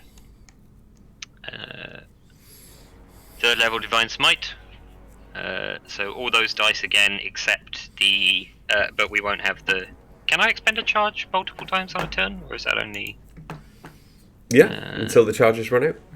It's a free action. Yeah, excellent. Yeah, let's have a Constitution saving throw from him then. Okay. Con save is going to be a 20. That one also passes. But, it's worth doing. And a d6. Oh, I'm missing one of my d8s. Blam! 4 plus 5 is 9, plus 3 is 12, plus 2 is 14, plus 1 is 15, 18, 21, 24, plus 9, 33 damage to the Lord of Dorks, please. 33. 33 damage. Okay. Some of which lightning, some of which bludgeoning, some of which That's fine. thunder, As some the of which two radiant. hammering strikes rain down on the prone form of the Lord of Blades, it attempts to cry out, but the thunderous clap of sound that rings out throughout the Colosseum drowns out any painful screeches from the Lord of Blades. It now looks like a pitiful thing, but its eyes stare up at Ace with rage as it looks fucked up, but still biting. Is that the end of Ace's turn? Bonus actions.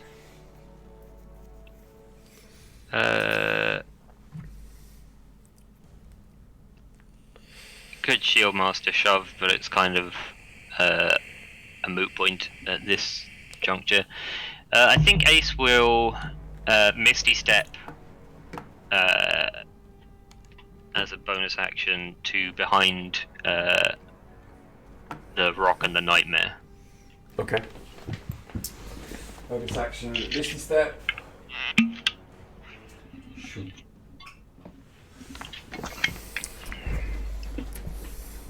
Cool. Thank you very much.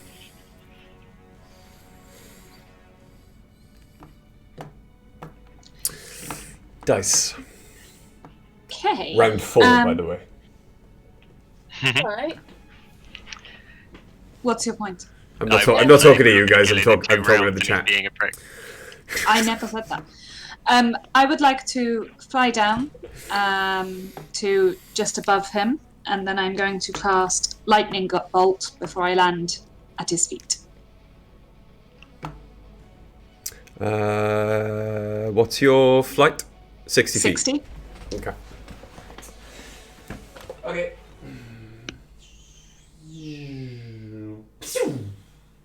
Cool. Ah! You killed the nightmare. Put a nightmare on him. You killed the nightmare. I did not. I've already killed one. No, you're the only one who kills innocent animals in this game. Yeah, right. A thing about which your daughter will hear. Dice. Yeah, can I have a dexterity saving throw from the prone Lord of Blades? Yeah. It's Is prone. that a disadvantage? No, bizarrely, it's not in the rules. I'm dropping a lightning bolt on him. He's in front of me and lying on the floor. You can still move.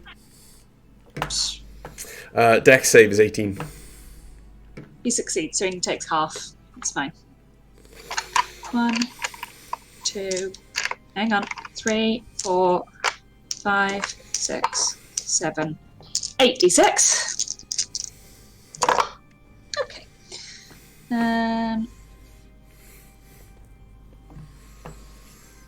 I really like dropping lightning on people from above. It's like a little thing. 12, 15, 16, 17, 18, 19, 20, 21, 22, 23, 24, 25, 26, 27, 28. 28 points of damage, yeah? Yes. Okay. As you blast at him, landing, you see that you have managed to knock. There are so many blades now missing from his armor. There are bits of his armored shell falling off. Underneath This is the closest look you've had to something that the automatons were based on. Their true body. Because you never really got to see what his vizier was. Looking now at what is effectively you blasting his skin off, each fibre of his being is still metal, but you can see the muscles underneath, each cord of the muscle made from metal, the solid steel bones showing through.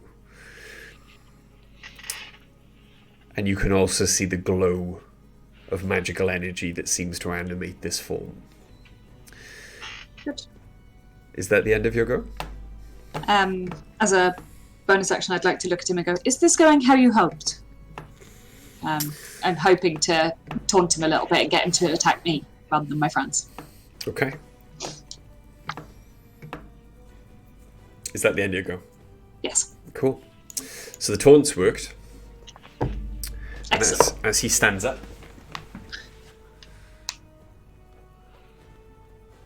he is going to attack you 3 times with the adamantine 6-blade. Okay. The first hit is a 22. Hang on, let's see if he hits me, because I've still got one mirror image up.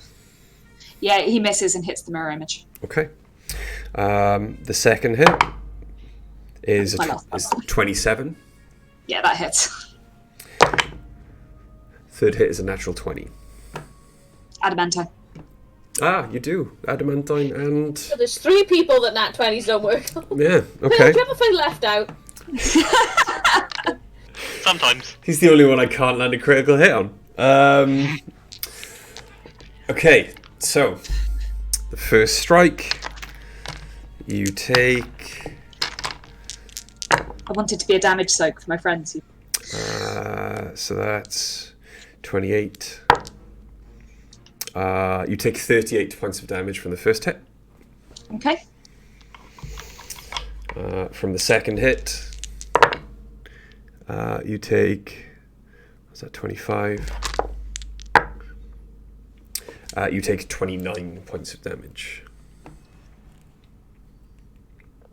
I accept. Okay. And he, for now, stays exactly where he is. Oriana.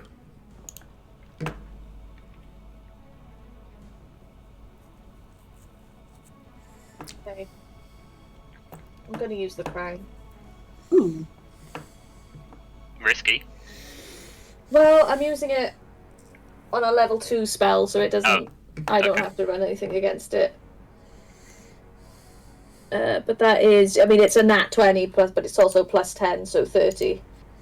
Doesn't matter, because what I'm doing isn't causing him damage.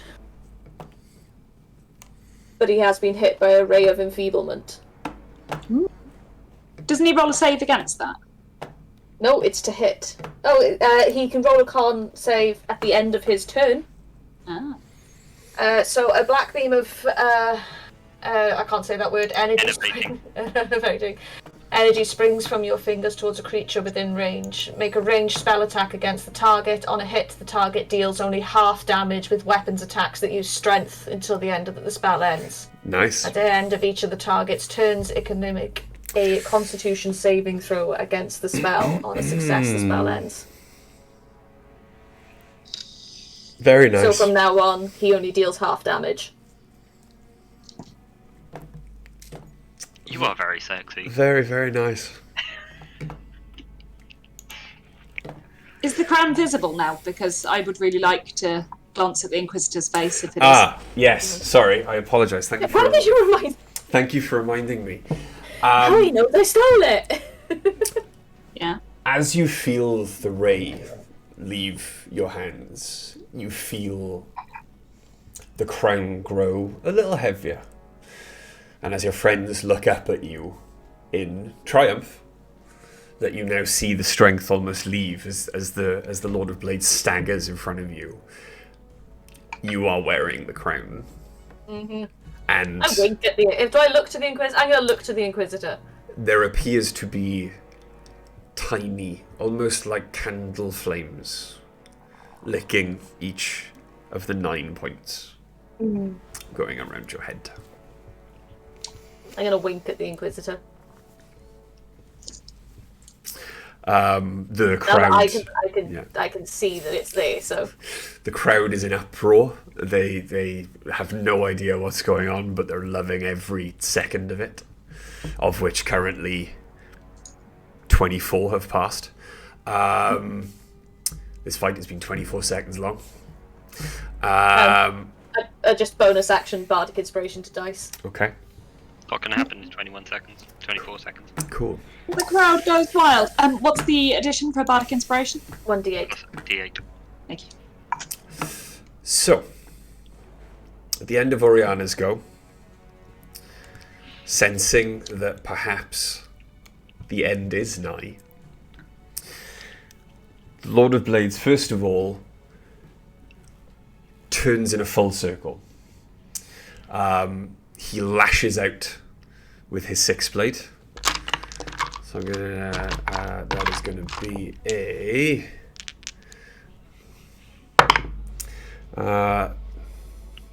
29 to hit you, dice. Yeah. Cool. Just a quick This one. might. Okay, and he does half damage. Oh, okay. Yeah, good point. It probably won't drop me then. It might do. 30. You take 15 points of damage. It does not drop me. Okay. Who's next in line? That twirl would be, Quill. Or I suppose, because you're quite high up, so it's going to be the rock that he hits, yeah? Disadvantage. Disadvantage to hit the rock? The rock's within 5 foot of the face. Good point. Okay. I mean, it's going to be 27. That does hit a rock, yes. Yeah. How many hit points does the magical bird have? I'll tell you after you tell me the damage. Okay, cool. It's half.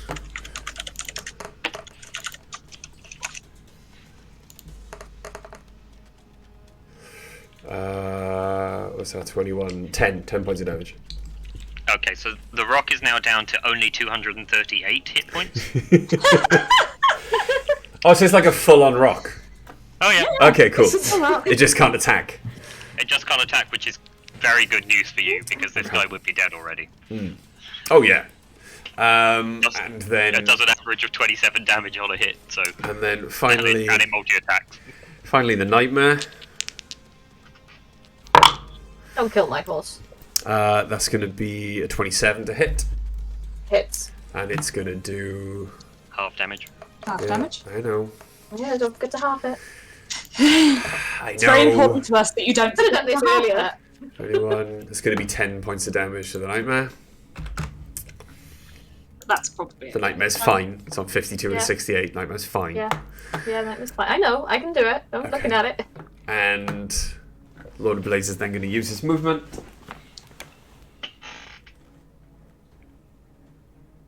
Oh, he's not going to come see me? To make one final attack against Ace. Me? Ace? Yeah. Rude.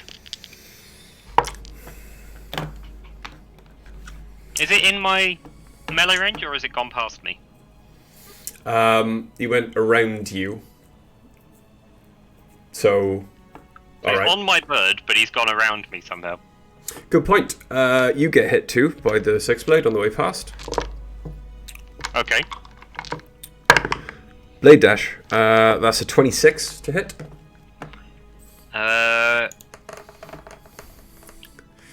Shield. Miss. Really? 27, yeah. I'm pretty sure I'm on 22. Hang on. Let me check. It's a higher armor class than I Oh, have. no. Nope. Shield would take me to a 26. So that does hit me. Cool. I won't waste my shield. Okay. That's 29, so 28. You take 14 points of damage. Does he take a hit from me on his way past? Nope, because he No, because he attacked Full you. movement. blade dash, no attacks of opportunity. And then one final hit then against Ace. It's going to be a 27 to hit. That will hit.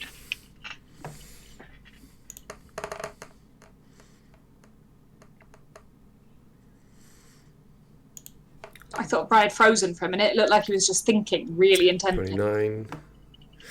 Ace is also going to take 14 points of damage. Okay. If Oriana hadn't done that spell, Mm-hmm. 3 of us would be unconscious. looking at this encounter thing now, if Oriana hadn't done that spell, you'd all be fucking dead. No, Quill would still be up. Yes, would be sorry. Quill would be the only one up with, I believe, 3 hit points Why would- left. Why would Ori be down? Ori would be fine. Oh, good point. Yeah. It didn't hit Yeah. Ori. It would be Ori and Quill would still be up. Where is And that? Quill Yeah. has a thing. Ace and Dice would have gone down. That would be it. Yeah, okay. And the Nightmare, And the maybe. rock would be on 228 instead of 238. Good point. There we go. Okay. It is, I believe, Quill's. Oh, the Nightmares go. Oh, Nightmare. Kick him to pieces, baby. Doesn't the Nightmare go on my go? No, the Nightmare's been going just before me every turn. Because Bri keeps doing legendary actions in between. That's why I'm getting confused. Yeah, sorry. Yeah, he's gonna go over and kick the shit out of him again.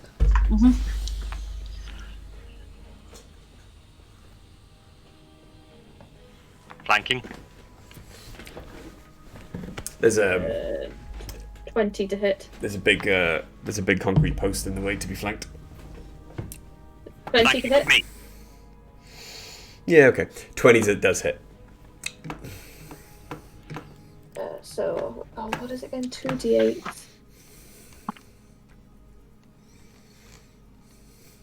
So 10 bludgeoning. 10. 10 bludgeoning. And 5 fire damage. Got so many d8s in my dice tray. Okay.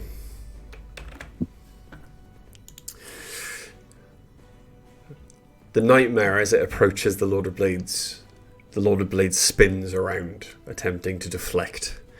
However, as it's spinning, because it's so feeble, trying to hold up its own heavy metal form now, the Nightmare manages to kick off one of the Lord of Blades' arms. He's armless. The arm holding the sword is still there, but he screams out in agony. Quill.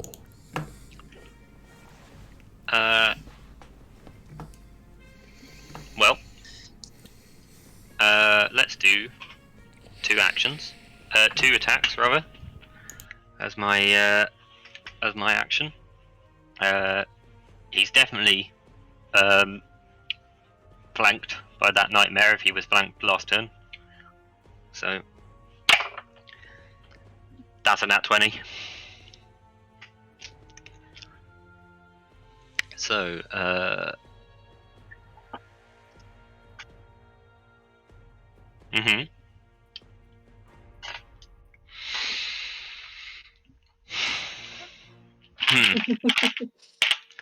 It's a good question.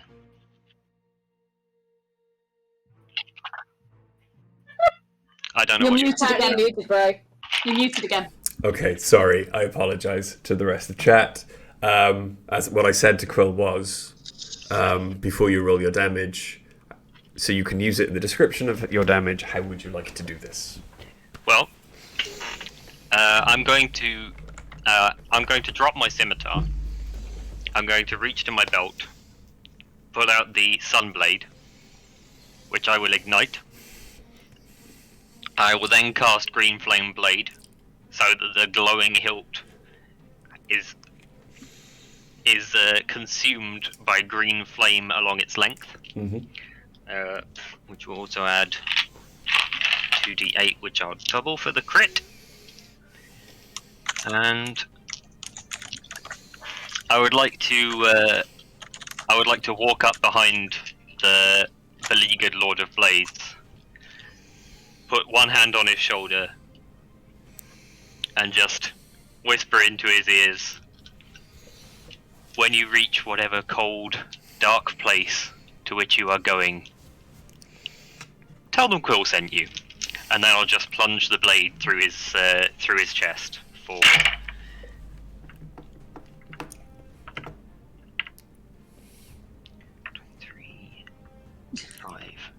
26, 29, 32, 33, 38, plus 6, 42 damage. That'll do. Okay. As you plunge the blade through his chest, then he attempts to respond. But it's almost as if every function that keeps him moving begins to shut down immediately as you see the green flame start to spread through every joint, every crack, every tear and rend that you've put on his body. He drops his sword and attempts to grip your shoulder. And whispers to you, I was meant to assassinate him.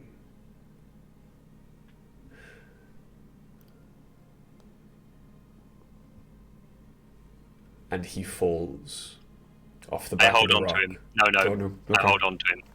I'm going to stay on the back of the rock. I'm going to fly up to the royal box, and I'm going to kick the Lord of Blades' body off the rock so that it lands at the feet of the prince.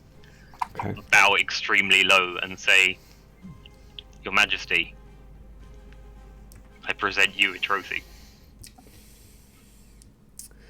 Please tell me the Inquisitor's in the royal box. The prince is sitting there.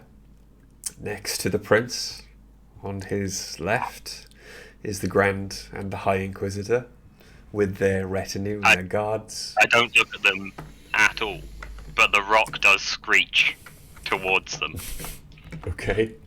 Just this gargantuan bird opening its because I'm just imagining a massive boulder. opening its huge, sharp beak and screeching right in their faces. I'll Okay. find a picture. Right, I found it. It's okay. The prince has he has given up all pretense. He is not even trying to conceal the massive grin on his face as he just stands. The Colosseum is almost in complete silence. Not at the victory. They have not been shocked by the victory. They were cheering as you thrust that final stab into the Lord of Blades' chest. They have been stunned into silence at your audacity of flying up to the royal box and doing this. But the prince steps forward, hand up to you, to the rock, and just says, Well done. Well done, monsieur. That was an excellent fight. And just starts slow clapping. And the first thing he does, not look around the Colosseum, the first thing he does is look to his left, to the Grand Inquisitor and the High Inquisitor, stops clapping for a second, and then the Grand Inquisitor and the High Inquisitor very reluctantly put their hands up, and they all start clapping together again in unison. Then the Colosseum erupts. There is a wall of sound bombarding you from every side. There's money, flowers, half-eaten food, whatever they've got their hands on, being thrown into the Colosseum. There is furniture being thrown in. It's not getting very far, but it's there are benches and stuff. It's long, wasn't it? You can see a couple of people considering, rushing the pitch until they Why did they get an ottoman? until they look down and they realise they can't rush the pitch because the walls are covered in spikes, so they think better of it. But yes. I want to run to my nightmare and jump back on the back of my nightmare and just start doing circles around the Colosseum on the nightmare. Yeah, I'm gonna do the same thing, but can I see Claudia anywhere? The little girl, Yeah. she's in the royal box. Excellent. I'm gonna reach my hand out to her And if she takes it, I'm going to lift her up onto the back of the rock and do victory laps around the stadium with her on its back. Okay, cool. Yeah. Holding her up for the crowd. Yes. Our little mascot. Yeah. She happily jumps up onto the back with you. What's the look on her father's face? Her father is what the fuck? But obviously can't really say anything. Nope. The thing is, we're all covered fully, like, in blood. I would like. Royal. I cast as I'm going around, I'll cast prestidigitation on everyone to clean us all up. Okay. I am still bleeding. I just done it to myself. I'm a quill. I'm gonna fly up while they're making laps because I've got 10 minutes on the flight thing and it's only been like 2. It's been less than 2. I'd have lost concentration. Hmm. I recast flight. I was gonna pull you onto the back of the horse, but realised that's a bad idea. Yeah, no, it's fine. I'm gonna recast fly. No, I'm not expecting anyone to die immediately, so I'll recast fly. The nightmare can transfer its fire resistance to whoever you tell it to. It's alright. Yeah, because I'm immune to fire now. Mm-hmm. It's alright. I'm going to fly up just into the middle, and I'm going to stand there like that with like lightning running down my armor, like a little lightning star flying in the middle of the pitch. Poor Ace cannot fly. I think Ace is just like going around the fence, holding the hammer aloft, crackling with energy, occasionally shooting off bolts of lightning into the ground. Before you go off and do anything, Dice. Yeah.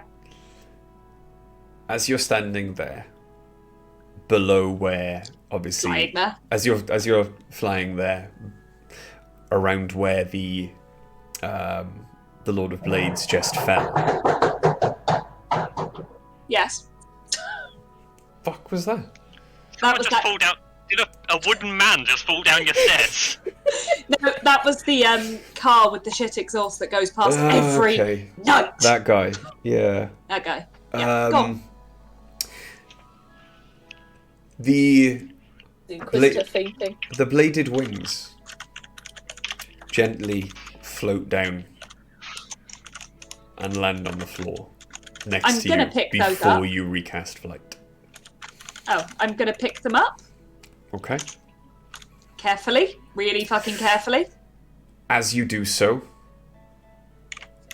the wings themselves begin to retract. And what you are holding is a heavy but carryable satchel, but it's made of metal. Oh. I'm going to put that on. Okay, chuck it over you.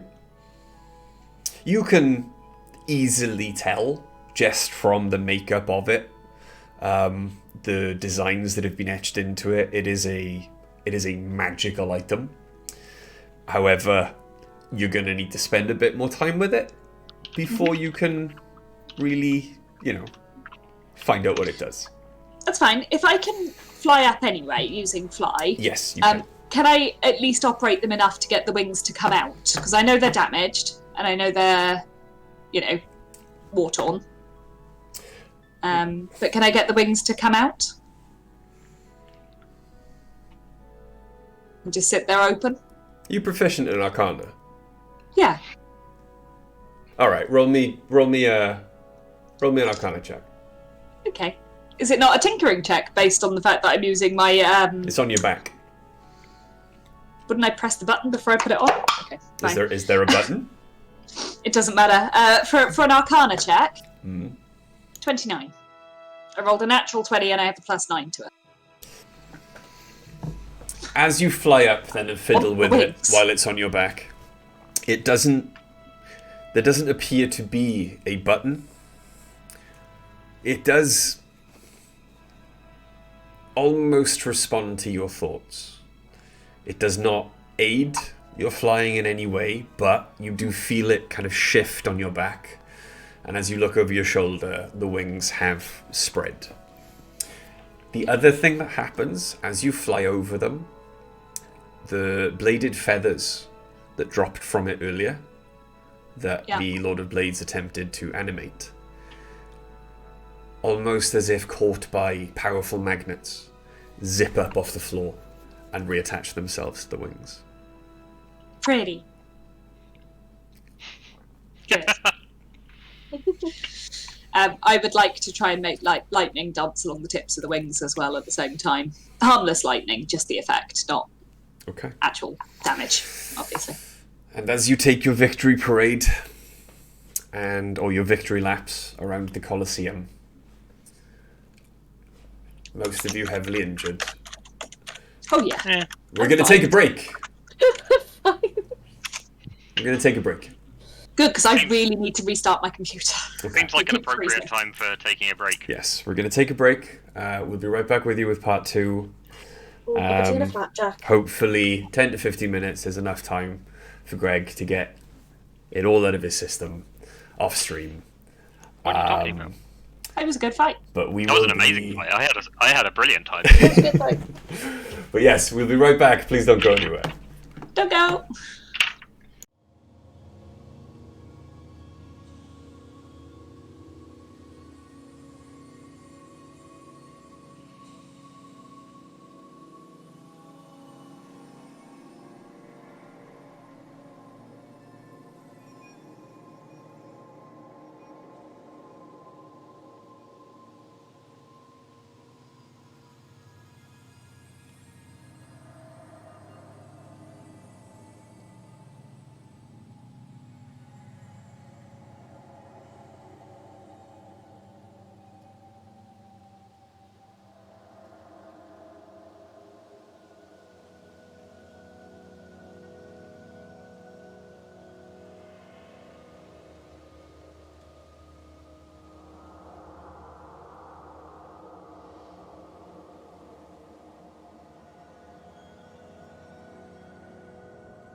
Hello! Activate. What? Activate. Right, okay, yeah, I got what you said. What did you hear? Back the gate? Back the gate! I don't know why. But hello, yes. Welcome to part 2 of episode 81 of the Chronicles of Nidum. My deadly encounter wasn't deadly. It nearly was. It was almost nearly deadly. was. Killed a dog. Don't say that, sounding so happy. I killed a hellhound. There we go. Yeah, I mean, sure. You killed Oriana's pet. But The yes. available options. No, that's why I made sure it was their decision that they came. Mm-hmm. But yes, as your victory laps then of the Colosseum wind down, as does the cheering, people start to file out of the Colosseum ready for what is said to be not only a party in the palace, but a city-wide party to end the festivities this evening. The gates to your exit do open, and you see Dom striding forward through the gates, clapping loudly. And it takes a moment to kind of merge the image in your brain with the one you already have of Dom, but you're pretty sure they're skipping, and it's kind of strange. Sorry, do you see? I see.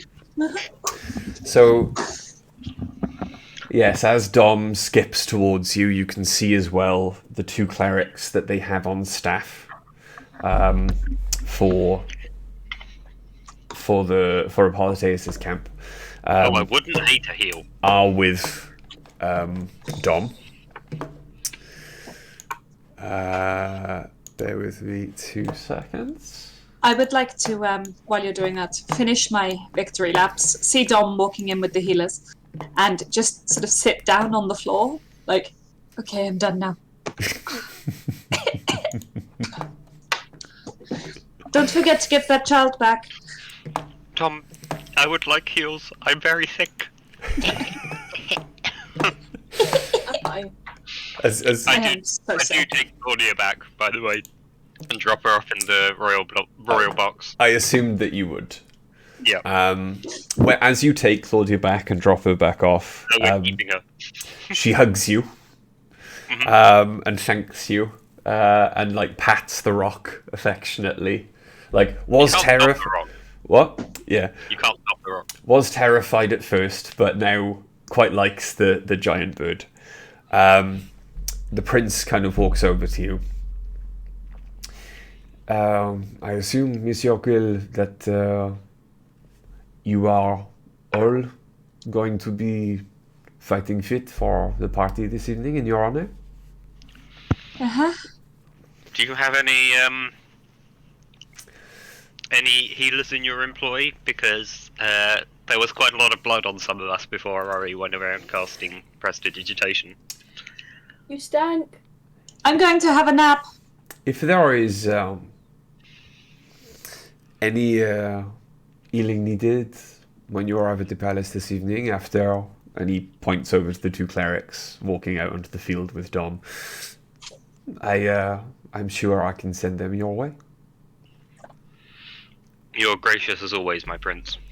Think nothing of it. It was I won, and he hefts an incredibly heavy purse and jingles it, and it is the telltale jingle of platinum, not gold. It's got that musical tinkle that gold doesn't have. Know And it well. and on the bag is jet black, and the inquisitorial symbol is sewn onto the bag. I dear. bet quite heavily in your favor. Seems that someone must have a gambling problem. It was, yes, of course, but it is not me. The gambling problem is with the person. Gambling is only a problem when you lose. Exactly, exactement. But merci. Pass on my thanks to the rest of them. I will I certainly will. do it, of course, in person. Monsieur Quill, why you are here? Mhm. Your friends have a problem As do you. that they have been attempting to fix for quite a while. hmm There is a blood curse on them. I may have heard something about that. I have located a friend who just so happens to have traveled to the city quite quickly, and he will be present this evening. I will call you from the party for a more private function with just myself in the throne room, where he will conduct the ritual out of the watchful gaze of the Inquisition, so that you do not need to worry about them knowing where you go after tonight. Not that I'm assuming you will be leaving very quickly. Of course not. We're champions. We want to enjoy the celebratory mood here in Paris. Of course. Your I've prince, somehow already got a bottle of wine or something, and now I'm just riding around drinking from a bottle. Your Highness, the dork of Bart's or whatever it was, said something a little disturbing to me Oui. as he perished. He said, "I was supposed to assassinate him." Obviously, I don't know. I can't say for certain who that pronoun refers to, but we know where his loyalty lay. Oui. Whose phone is buzzing? Bryce. I can only... Well, it confirms some suspicions. He won't stop plotting it just because his chosen contractor is no longer with us. I have plots and schemes of my own, monsieur. I'm happy to hear that. I perhaps will need to talk to you about at least one of them at some point, but not now. Make it fast. We're obviously going to be very busy celebrating. Oui. I'm sure we can find a moment. But I do hope so. go, rest, be well, and I will see you shortly. It is not a nighttime event. The party will last for most of the day. Your Highness, were you planning to share some of your fortunate windfall with the people who did all the hard work and bleeding? Of course. The food for the party in your honor this evening is quite expensive. We've got enough. I assume you will be eating it? Nice try, Quill. I assume I will as well. I also assume that the food doesn't make much of a dent in that there sack you have. Roll a persuasion check with advantage. He is... For sheer cheek. He is impressed by your cheekiness. I have exactly a +0 to persuasion. Wow. But I'll tell you what I haven't done, is used my bardic inspiration. That's right.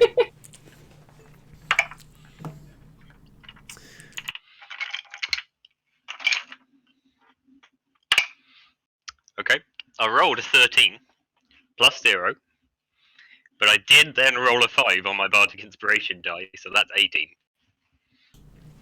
I'm glad that came of use.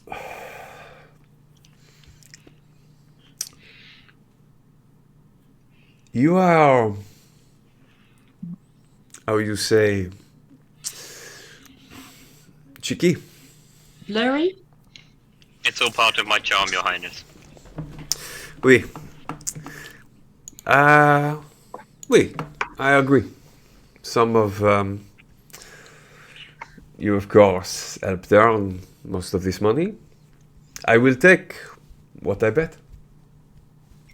Oh. And he puts his hand in, and he takes out one platinum piece. And then he hands you a bag full of platinum. They were incredibly certain. They gave me very good odds. Well, they obviously weren't hired for their predictive ability. No. I will see you later. A fabulous evening to you, Your Highness. Oh, it will be one for the ages, I think. It already is for me. And you can... Yes, I will fly down, Yeah. and I'm basically going to run straight over to Dice and wrap them up in a massive hug, and hold out an arm to Ori and Ace to join. Okay. If they want to. Dom comes over. Happily. Who is most injured? The ginger one. What? How many hit points you got? 3. I got, oh well, Ace has got 4. And I've got 12, so yeah. I'm fine. I got, I'm alright, I've got 17, you know. I'm like a level 3 character up in this bitch. Yeah. Okay. Oh yeah, I'm like a level 1 character. Good point. Yeah, I've got 12. I'm good. Solid. Hang on. So Ace gets I dropped squash on my boob. a level 5 cure wounds cast on them. I wasn't whistling at you. Give me a second. Baby, these flat tracks are brilliant. This Really used to be a tasty. squeaker. Got a couple of those on the windowsill. Chewed up squeakers. There's enough stuff here for me to make more as well, babe. I wouldn't say no. Okay. Ace gets there we go. 30 hit points back. That'll help. 34 is better than 4. Ace also gets another level 3 put on them. Good. With an additional, there we go, 23 hit points. I'm guessing we'll have time for a short rest as well before the action kicks off this evening. Quill. Mhm. You get a level 5. Tasty. You can have 30 hit points back. Thank you very much. Dice. Yo. You get 2 level 3s. I had less hit points than Quill, but okay. You get 28. I think this is going to work out in my favour, honestly. I think Yes. 2 level 3s is better than 1 level 5. It is, yeah. I wasn't really serious. It'd be a very weird thing to be And- offended by. 21. So you get 49 back in total. Yeah, I'm up to 61. I'm basically, halfway there. Whoa! Actually, I'm 3/4 of the way there. The clerics kind of look at you. Would you like more healing? It's okay. I'll rest and get better. Is there no more healing you need? Is this alright? I don't want to waste all your magic. There are surely other people who could benefit from it.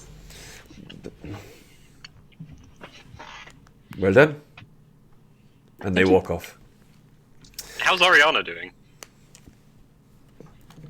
Out of 85, I'm on 76. Nice. That potion really hit the spot. Yeah, I did. Supreme healing Fucking hell, potion. bro, I thought this was a deadly encounter.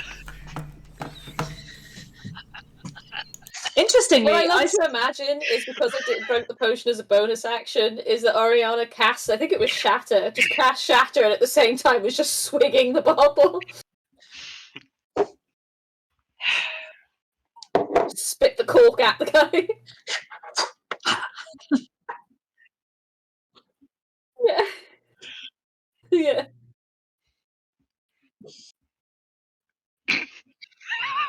Piggy says only deadly to pets, it seems. Yeah, I'll rip my dog.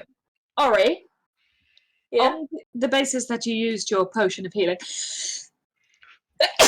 Sorry. Okay. It's dusty here. I give you the potion of healing superior that I had, and I'm passing it on to you. Oh, thank you. You're welcome. I need to delete that, and I need to, which superior, yeah. Yeah, superior. Most likely to take deadly damage. Give healing potion. Quill looks at Dice right in her face and goes, "I really thought we were gonna die. Fully thought we were going to die. I really thought we were. I mean, the first thing he did, I was like, oh yeah, cool. I'm dead. That's exciting." And then Yeah. Ori sent me into like the shadow realm or whatever. Ethereal plane. I'm very tired. I nearly got murdered by a scary, spiky robot today. And, Let's do his wings. Yeah, you match, and I flutter my wings at you. Are the wings evil? I have no You feel idea. I'll hurt? let you know. I'll let you know when I spend some time with them. Okie dokie. Oh, your dragon can fly now. With me, but Yeah. eventually, I hope I have a plan for her. It's a good one. I think we should get out of here very quickly before the Inquisitors. Well, he's Inquisitors probably already come. waiting for us. I hope not. Yeah. I really don't have the energy to deal with his And now shit. he Well, knows I have the crown. I think we're the champions now. Theoretically, we're safe, but I don't think theoretically means very much. As Dom guides you out onto the waiting cart and out to the end of the tunnel, I ride alongside the cart. before Yeah, the I'm also doors. riding alongside the cart on my rock. Okay. How long does the rock Hey, stick you wanna around know- for? Hey, yeah, I was just going to ask if you wanted to know that. You're like 8 hours or something. Don't say until you decide it isn't.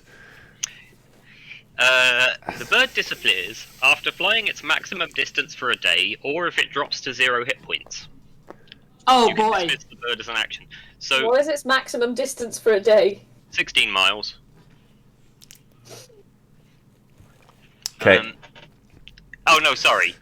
144 miles. No, it can go 60 miles per hour. It can go 16 miles an hour for a maximum of 144 miles an hour per day with a 1 hour rest every 3 hours of flying. But unless I make it do 144 miles in a day, there's no leave condition. This doesn't end. I just have a rock now. Mm-hmm. Him big. Cool. Him big. Him big and friend. Shaped like a friend. Shaped like a friend. He has so many friend points. So as you make your way then to the end of the corridor, without the doors being open, you can hear the raucous energy from the street outside, the celebration that is going on. And as the doors open, you are once more hit by a wall of sound. There is song, laughter, people throwing, again, money at you. It is more along the lines of copper and silver this time. But the entire city seems to be in absolute party mode at the moment. And everyone is enjoying their day. They are absolutely... And they just love you. They're all staring at you. They're all clapping. You now see banners with the 8-pointed star just waving everywhere. And there are humans just drinking on the streets. The city guard don't really seem to be doing that much about them. The city guard, some of them, as you look Had a great around, time. appear to be drinking with them. And as you pass, some of the guards hold up their drinks to you. Some of the guards hold up large, heavy sacks of coin to you. There are inquisitors surrounded by your devoted fans who look impotent in their rage right now because they kind of wish they could attack you, but they're surrounded by like 40,000 fucking people who absolutely worship the ground you walk on, so it would probably be a bad idea. Yep. A little bit. But it does take a while, even with a terrifying bird mount, a flaming horse. It does still take quite a long time for the cart to make its way through the town. Because there are just so many people who want to get close to you and offer their congratulations. But eventually, after about 45 minutes, a journey that normally takes 15, you get back to the camp. Excellent. The camp itself, after all of the noise of the Colosseum and the noise of the city itself, is deafeningly quiet. And as you make your normal checks, considering the amount of people who've stepped out of the shadows to try and kill you every time you return to the camp, there is no one there. But as you make your way into the courtyard, an arrow lands in the middle with a note tied to it. I'll go get it. All it says is, nice. I just shout out, I resent that you had any doubts. I take the nightmare back into the stables and make sure they're fed and they're comfy and they're brushed down. The nightmare is happy. And comfortably just starts to chow down on whatever food is left for it. Mainly raw meat. And you can smell like bacon and beef begin to cook as it's all just like burning in the nightmare's mouth. You enjoy that. I'm going to go back out. As you sit just to contemplate what you've just accomplished and what you've just been through, Dom brings out as much alcohol as they can carry in their arms and just starts pouring glasses for everyone. Does everyone take one? Yeah. Yeah. We've had a hell of a day. Dom raises their glass to you. Your group, does it have Yeah. name? No.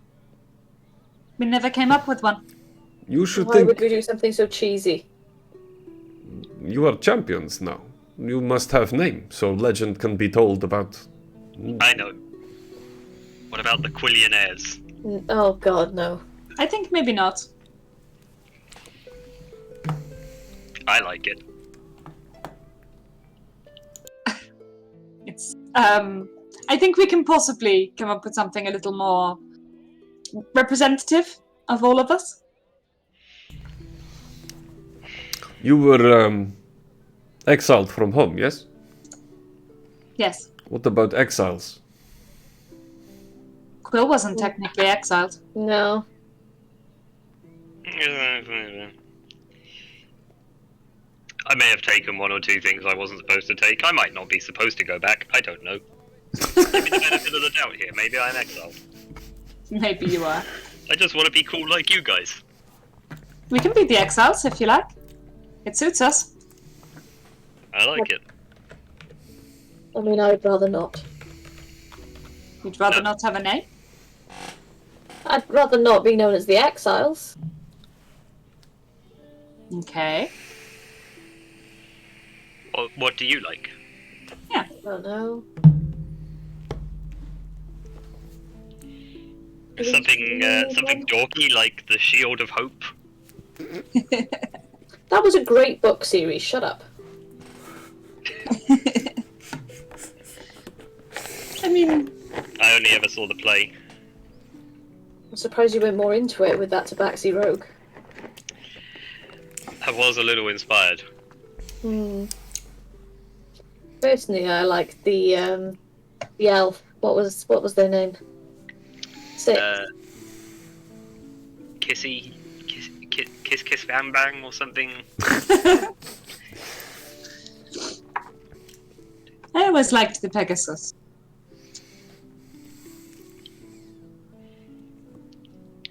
I don't know. Do we have to think of a name now?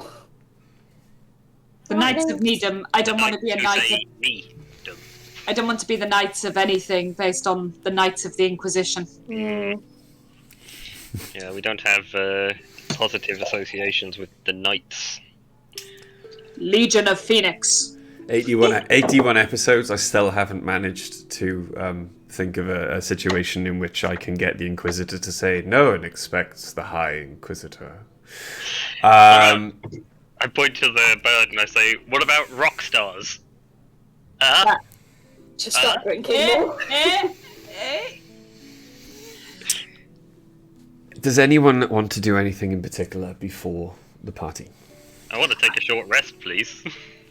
As you Well, drink, yes. then converse and rest, you can all have a short rest. Bang! Right, let's see how many of these I'm going to need to get back up to something resembling full.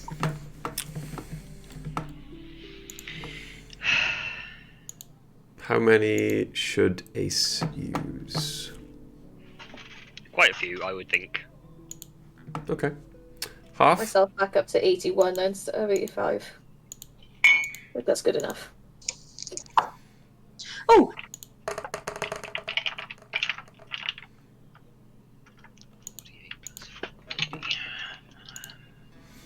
Okay, I'm up to 88. Nearly there. Sorry, Greg. Before we continue, how many spells did you use on Ace? Oh, hang on, I shall tell you. We used one first level, which I think you already marked. Mhm. That was Shield of Faith. One second level, and 2 third levels. Cool. Okay. We used 60 out of their... no, we used 55 55 out of their Lay on Hands pool. And that's it. I don't think I used any of their other abilities. No. Oh, and 2 charges of the hammer. Yeah. If you want to mark those. Be right back. I need to go get my yoga ball. Okay. Okay. 21 plus 16. The day draws on. Dice. Yeah. As your friends chat around you, you do your favourite thing to do while you're resting, and you've got a new toy to play with. Hell yes, I do. You tinker with the The flappy flaps. bladed wings. Can you make me a tinkering check with advantage? Yeah, okay. Tinkering check. Now, just to check, what do I add to that? You'd think I'd know this by now, people, but I don't. It's your proficiency doubled. Your intelligence plus your proficiency doubled because you're using tinkering tools. It's intelligence I add to it, yeah? Mm-hmm. Fine. So, with advantage, I rolled a natural 20. So, that's going to be 33. 33. I rolled a 20 and an 18. I couldn't fail this. You're good. So, the wings themselves, then, are not inherently evil. They are not sentient. They are a functioning tool. They do need to be attuned. Okay. However, they would give you the ability to fly whenever you wish, just like Oriana. You have exactly the same flying speed as walking speed. Okay. They also allow you to attack, either in melee or range. You can shoot the feathers out, and they will return after a round. That's pretty cool. I've got returning daggers. The Returning wing daggers. Sweet. hang on. The wings themselves, then. Bear with me. When this decides it wants to work. There we go.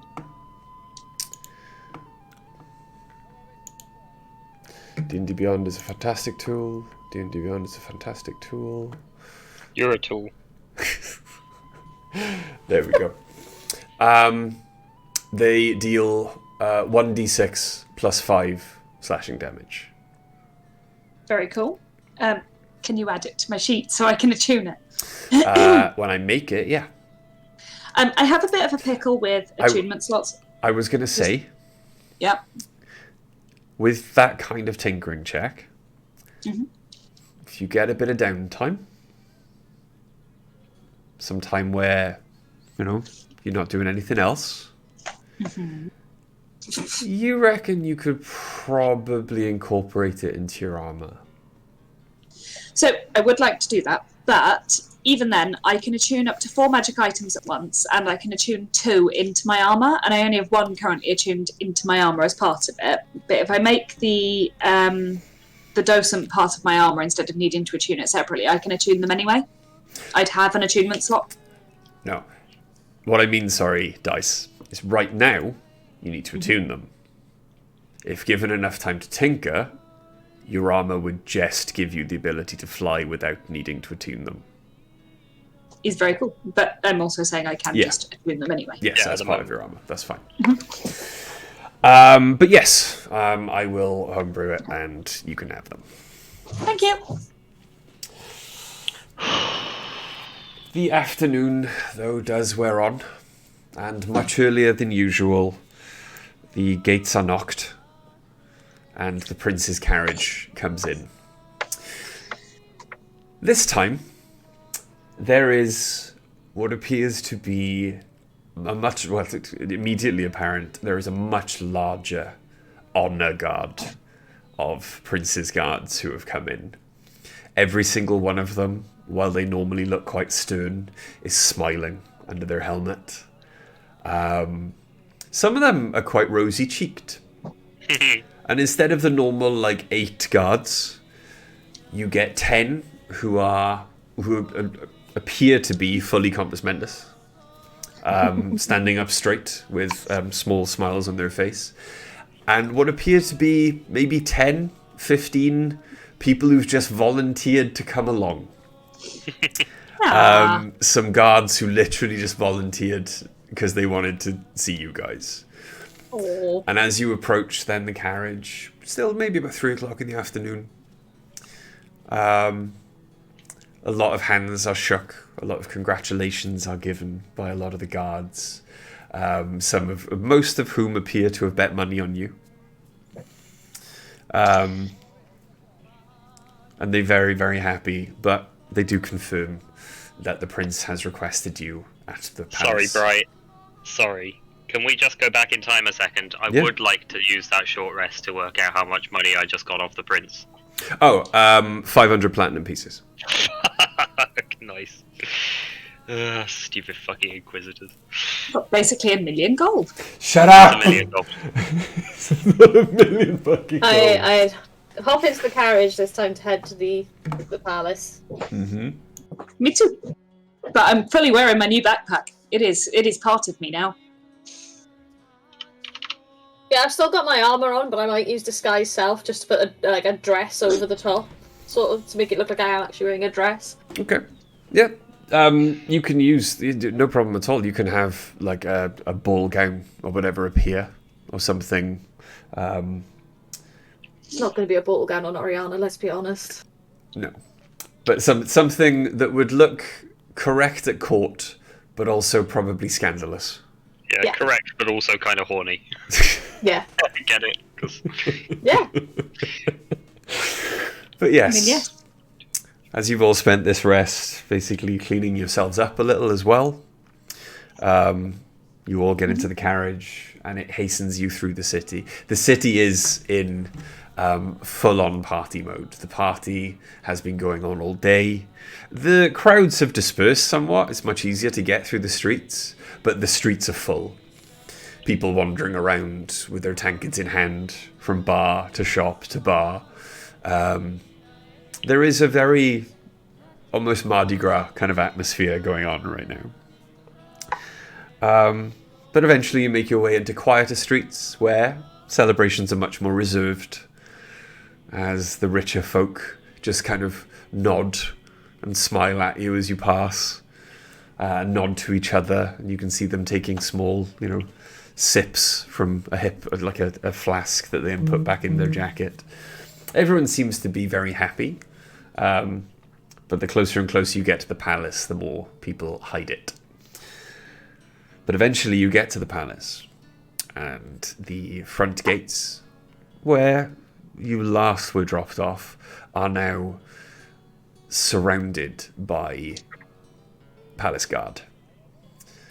As the gates open, all the palace guards stand to attention, raising their spears into the air, forming a tunnel for you to walk through. Into the gardens, there are more and more guards lining each path. You see some inquisitors there, but they dare not step into this procession. And eventually you are led into the palace, where previously there was a dining room, that just through those doors is a throne room. You can now see a huge crowd of the richest people in Paras, and as you enter, every single one of them turns to you, and without introduction, they begin to clap their hands. Are they looking at me and Ace as well? Roll me a perception check. That's been going real well for me today. I have high hopes. 16.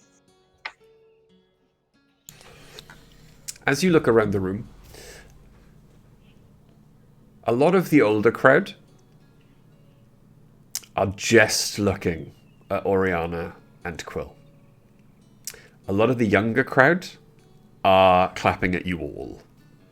They're taking a moment to take all of you in as they clap, and it's more a polite applause with the older crowd. It's a much more generous, heartfelt applause from the younger crowd. And as you are looking around, you do see, tugging herself out of her father's hand, getting much more confident in her disobedience, is Claudia. And without a care in the world or a care for decorum, she weaves her way through the legs of everyone there and rushes up the steps to you and hugs you all and congratulates you. Ace is going to pick up Claudia and put her on their shoulders. Yeah. Yeah. Cool. Yeah. Claudia, Fully Ace move. Claudia is the happiest she's ever been in her life and does not want to leave.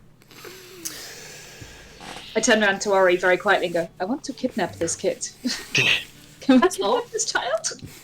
It's not. Can I see her father in the crowd? Yes, he was at the back. I'll like wave him forward. He's still not comfortable associating with you, it would appear, but he does put the mockery of a smile on his face and walks over. Bonjour. Congratulations. It was a very good battle. I am told that you did quite well. I, of course, was not really watching. The violence is, I believe, below a man of my station. But no, I'm told you did incredibly well. My daughter is effusive of you. Would you like to join us on our walk through the throne room? No. I have important business to attend to.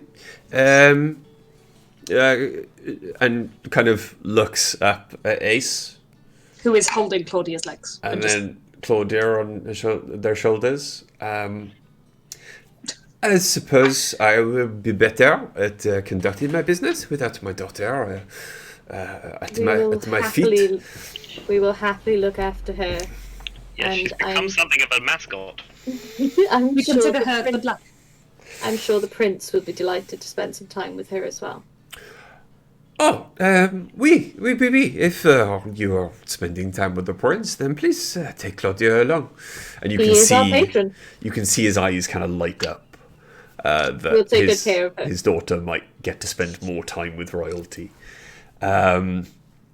I think she's something of a favourite of His Highness. Oh, my lord, absolutely. Yes, And if I'm right, she's getting to that courtier age. You have heard these things? Possibly. Oui? People whisper. Talk, you know. Please, if I will pay for more information, while you are in the party this evening, if there is any more information you have about, please, I will pay good money for such information, please. There's no reason to pay. We adore your daughter. We will put in a good word with His Highness while he's in such a buoyant mood. Even as you say this to him, you see his eyes light up with greed. You get the feeling that if pushed to a certain point, this guy, there's no insight check needed. This guy will sell his daughter. Yeah. Cool. What a top bloke. Claudia is a wonderful, beautiful, precious angel that must be protected at all costs. Yeah. And her father is a scumbag. Yeah. These are no insight checks needed. These are basic facts of this reality that I have created. They're very real. Okay. So I'm just saying, if you guys let anything happen to Claudia, I'm cancelling the campaign. Okay. She's a character you've created, you absolute lunatic. I know. I've basically put an amalgamation of both of my daughters in the game, and I'm regretting it because you guys are chaos. So It's not. We're not going to do anything horrible to a little girl. We've been nothing but lovely to Claudia. I know. That's why she likes us. Just don't take her anywhere dodgy, or into any terrible situations. Ariana wants her to become a lady of court so that she can get away from her father. Okay. We'll marry her off to some nice prince somewhere. As you make your way around the party, then, there are a couple of faces that, after a while of meeting the denizens of Paras and the court, you meet Lady this and Lord this, Duke this, Marquise this. The only people that seem to be missing are the Inquisition. While there are They're not missed. While there are inquisitorial guard in the palace and in this room, and they do appear to be keeping more than an eye on you, Yeah. The Inquisitors themselves, the Grand Inquisitor and the High Inquisitor, are not present. After a few hours, the prince greets everyone, and food is then brought out on heavy silver platters. Drinks are refilled. The prince starts to clear what is apparently a dance floor. And as he is wont to do, walks over, bows to Oriana, bows to Quill, bows to Ace, and offers his hand to Dice. Dice. Touch your dice with her elbow, like, go on. Dice takes it. Quite happily. As he bends down, kisses your hand, and leads you into the center of the dance floor, he whispers in your ear, I thought it perhaps best that the first dance of this celebration was with, not to make it political, but a human. It's okay. I am happy to be a face for humanity. Ariana's just delighted on the side, like, yay! I will warn you, however, I am not a dancer. Fighter, yes. Dancer, no. Rhythm is a dancer. It Rhythm is is a dancer. okay. I'm wearing metal boots. There is genuine terror on Dice's face. I have had to endure perhaps 40 years of compulsory dance lessons. I will dance for both of us. Here's my what's God. going to happen. So next time we come to Faras, the prince is going to have... Dice is going to have broken the prince's toes beyond all recognition. The Inquisition will pretend to try and heal him, say it can't be healed. He'll be turned against humans, live a life embittered. We'll just have to do this whole thing again. I will try very, very hard not to step on the prince's feet as I dance with him. But I would like to whisper to him at some point. Did you make any progress on the other matter we spoke of? As you dance then, and the music swells and picks up, and everyone else begins to dance around you. The prince does. I just want to say that Claudia and Ace are dancing, but Claudia is stood on Ace's feet, so he's moving her feet for her. Absolutely They- thought They. thought that was what would happen. Yeah. But then as the prince pulls you in close, there is, well, now it is dark. I believe, and you look out the window and night has fallen. I believe that the prisoners should already have been moved. Okay. They are currently What about that? in the larger of the two airships. Not the one for your brother, the other one. No, the one for my brother is a much smaller, but just as heavily armored, much faster ship. It is for a much smaller crew, a much smaller complement of people. Has your brother returned? No, he returns tomorrow. Shame. Oui. You said you had plans. What are your plans before we do something to royally fuck them up, so to speak? Royally? Fuck? Never mind. Schools, education, medical care for the abolition of the collars, the cuffs. You'd need to remove the Inquisition. You're not... Ah, you meant what are my grand plans? And he smiles at you and winks. That is a work in progress. I'm really worried if we leave, you're going to be killed. And you are too kind for that. But if you leave, then surely the Inquisition will give chase, no? If we steal an airship, is that going to cause you really big problems? And I say that very quietly, just while dancing. You know, I'm right next to his ear, I assume. Long-term borrowing?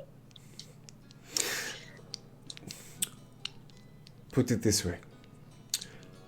Once my problems in Paris have been resolved, if you were to return, I would retroactively not consider the taking of the airship.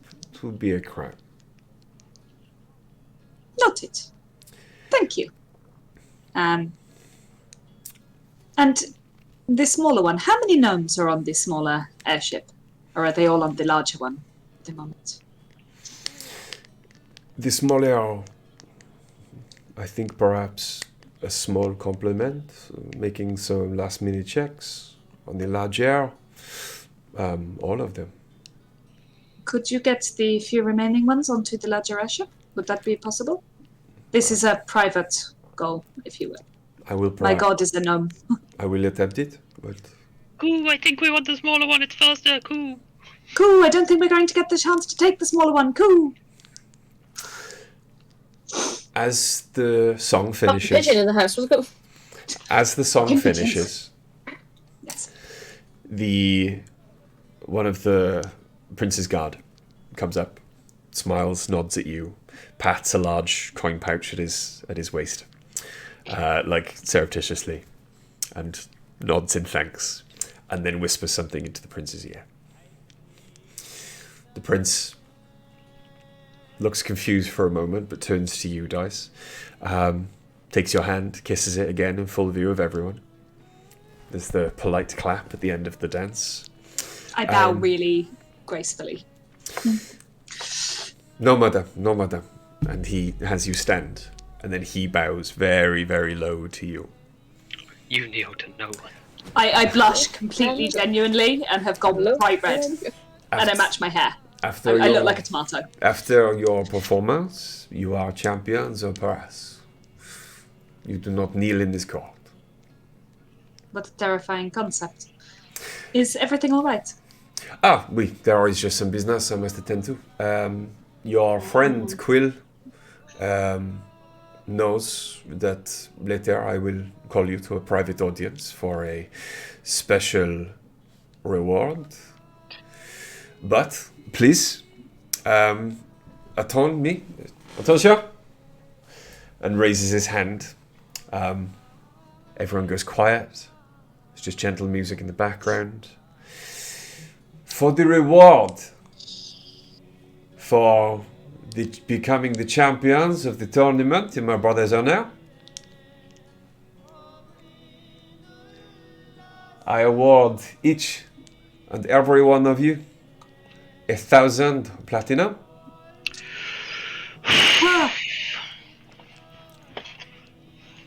There's a lot of platinum. That's actually Dice's reaction. I go, ah!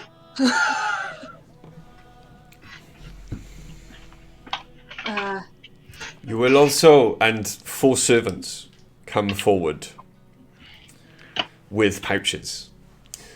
You will also have these scrolls.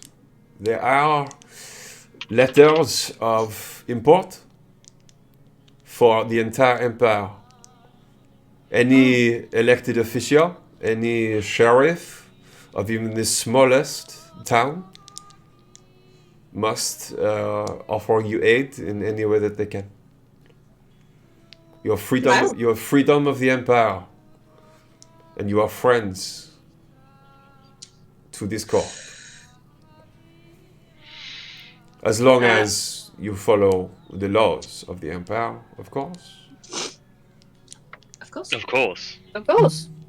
I attempt to bow again, get halfway, look really confused, and then wobble and stand back up again. Yeah, you can picture it. As you are being handed your rewards, you look up.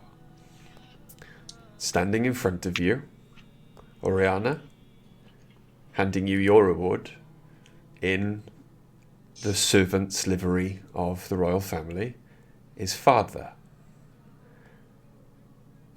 Dice, Natasha, Quill, Bastion, and then standing in front of Ace is Stevan. Okie dokie. I try really hard not to let anything show on my face, like surprise, Same. confusion, nothing. I'm like, I'll do a performance if you want, but Please enjoy your evening. And the prince leaves the room. Take my scroll, put it in my pouch. and Natasha's in front of me, yes? Yes. I go as though I'm speaking to a servant, and I go, I don't know what the prince has just been told, but I think it might be important. A drink, please. Of course, madame, but surely you would wish to go into the private room we have set aside for you and count your platinum and make sure everything in the paperwork is in order, oui? We. Oui. Then let us lead you the way. And Natasha takes the lead. I point at Claudia and go, Ace, you might want to return Claudia to her father for a short time. Ace had fully forgotten that Claudia was on their shoulders. I was just walking along. Ace is just holding a teddy bear. It's like, this isn't a teddy bear? Oh, right, okay, yeah, sorry. Small child! Aha! Like juggling the sack of platinum and the child, and it's Yeah. like, why can't I hold all these limes? Forget it, we'll just set her, because I'm pretty sure her father is off doing business somewhere, so we set her up in a corner with a plate of food and a drink. Demand that some palace guards just attend to her every need. Yeah, of course. Yeah, we watch her like a hawk. If she wants to dance, she dances. If she wants sweets, she gets sweets. The guards are like, yeah, cool, yeah, all right, cool, yeah, done, yeah. And I look at one of them right in the eye and go, she is precious. Until I come back into this room, you're to treat this girl like the pretty princess you would treat me like. Oh, yeah, Just accept Don't it and overthink move on. that. yes. You are led into a quite well-appointed room, wood-panelled walls. It's a much warmer room. There's a small fireplace already blazing. Quite low light. Leather chairs around. Quite comfortable room. The door is locked behind you. And you just immediately see all four servants just stand up much straighter. Bastion and Stevan almost grow a foot as they just stop punching. All right, folks. I look at father, and my face just slowly breaks into a grin, like a, hiya, daddy. I have... Oh, you're on your yoga ball. I thought you were doing that in character. I'm on my yoga ball, sorry. My hips are really bad. My hips are really bad, so I'm on my yoga ball, sorry. It's fine. I realise I'm just here bouncing. I figured out what was going on. I only just did. I think congratulations are in order. I gotta say, that fight was, Interesting. yeah, no mean feat. I don't feel like we have very much time to enjoy our victory celebration, though. No. I assume your presence means you sense work in the air. We are aware that the viable prisoners have been moved to the airship. Hey, what happened to the king of the dwarves? He, from what I can determine, did not survive torture. There was another one as well. There was the Queen of Spiders was mentioned. So obviously we know who that is. There was Marcus, who we're aware is currently languishing in the airship. And there was one they thought was you, but wasn't. And Puck. And Puck, who would be nothing to do with the rebellion, though. Don't know, he was in the prison. There was the Queen of the Halflings. Ah, She escaped. nice! They're Tricky little slippery things, halflings. yeah, tricky little things, halflings. She just Lucky. happened to one day see that the guard had left the keys to her cell out in the open on his hip, and realize that she should probably take them for safekeeping. And realized after he'd gone that the only way to get them back to him would have been to unlock her cell. Yeah, well, exactly. Who knows when he would come back? He might have gone on holiday. What are you going to do? It would be so embarrassing for the poor guy. Found to have lost them. He was probably killed. So It was after that they decided to put them in much more secure holding cells.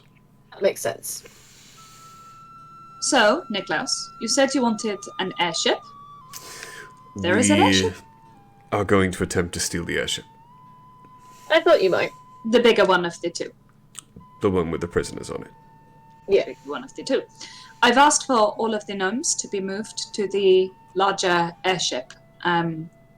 We need to kidnap every gnome. I mean... Look, this came from my god, so... Yeah, take it up with Every it. gnome? Natasha kind of walks up behind him. They're all on the airship. If you're looking for someone to fly it, they built it. Yeah, I mean, all the gnomes aren't... Listen, Comes to offer saving a large majority? a thought that I've had. Okay. There are 2 airships up there. Sure. Father One. and his We can't cadre. steal both, Quill. Well, here's the problem with that. If we don't steal both, the Inquisition will have an airship in which to come after us. An airship just as heavily armed, just as well armoured, but smaller, more nimble, and faster. They will catch us, and we will be brought to what I imagine they would call justice. Whereas, if Father and his cadre were to take the larger airship full of prisoners to a place we know not where, And we were to take the smaller, And there would be no one who could give chase. And even if we were caught, we couldn't be compelled to say where they had gone. They do have other airships. Not as well armoured, None well as built. spectacular. Why And would they we wouldn't- leave them? Why would we leave them with an airship that we know can catch the one that we're stealing? They wouldn't have any gnomes. Precisely. All of the gnomes would be on the 2 airships because they were all in the factory, and I've already been told they've all been pulled out of the factories. There are no gnomes in the factory currently. They are preparing the airships. So we take both. All of their airship builders are gone, apart from one, but he's in a basement. And he's crazy. I understand that we may be reluctant to steal from the Crown Prince on his birthday, but surely that's no worse than what you lot have done to him already. Nah, fuck him. We... I mean, don't. Literally, I think he's a I murderer. was being flippant. You mean... You mentioned another gnome? Sure, there's one in a basement. He's crazy. Cliff. Yeah. We have him. Oh, see, Oh. they have no gnomes. That's. Also, Are you sure that's a good idea? Yes. he's quite strange. Because... And he takes a small pouch from his belt, opens it up, and hands you a sending stone. And the other one is... I'm wearing it. If you put this on, you will be part of our network.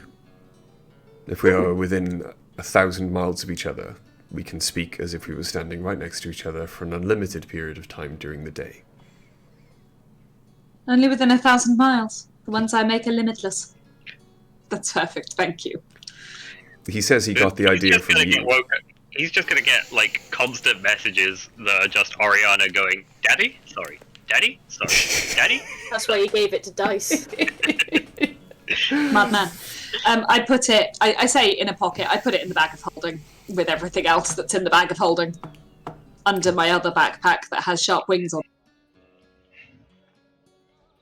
It's a complicated scenario. So we steal both airships. I think it's a great plan. And When? then, I mean, tonight would be good when everyone's distracted at the party. It has to be tonight. They're executed tomorrow. Do you have any way of saving the third? The Whom? third. I've heard stories that Marcus is also held captive below. He hasn't been moved to the ship. He's not on the ship? I thought he was on the ship. He is not... If they knew what they had, he would be... Well, they would attempt to execute him tomorrow. But he is not a political prisoner.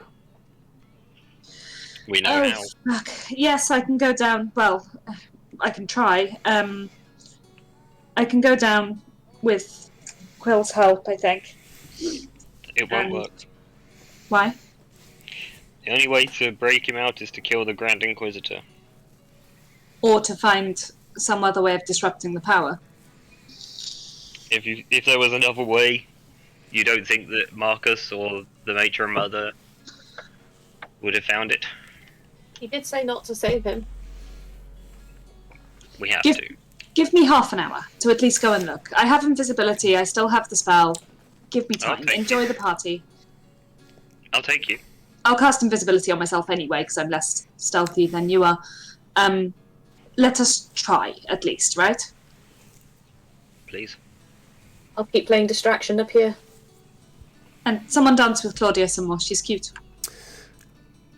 There is a knock on the door. Leo? Bonjour, champions of Paris. Oui? Toss! So I go over and open the door a little bit. Okay. Yeah. Two of the prince's guard are standing outside. Is everything okay?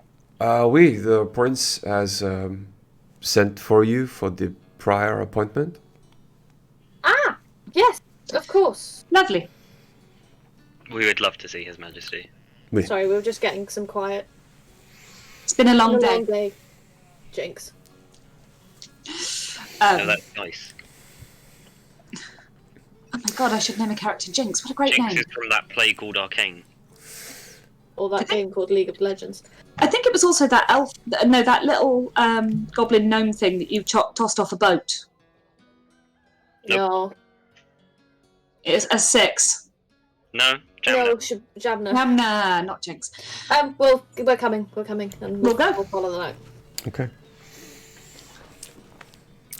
And you get, as you're about to We take leave, a lot of private rooms, don't we?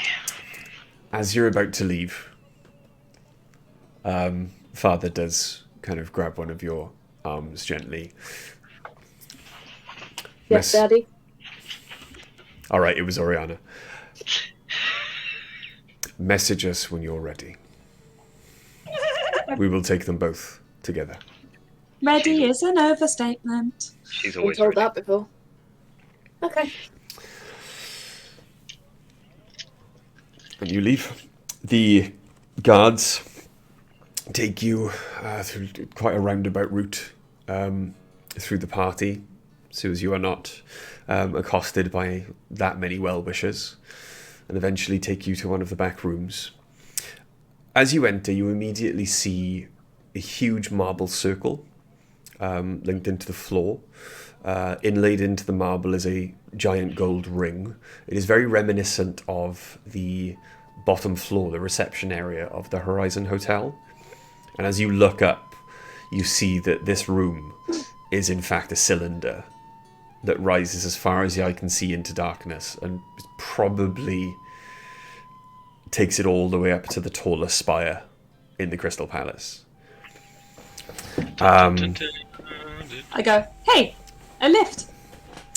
The royal throne room is at the top. Please do not get off on any of the other levels. The prince has told us to that he will meet you there. Thank you. Hang on, where's Millie gone? I don't know. Do something with the dogs, I imagine.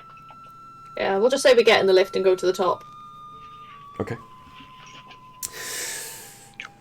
As you get on the lift then, one of the guards speaks the command word, and the golden ring on the floor around does begin to glow. And you begin to ascend. Much faster than the Horizon Hotel ascent. You start the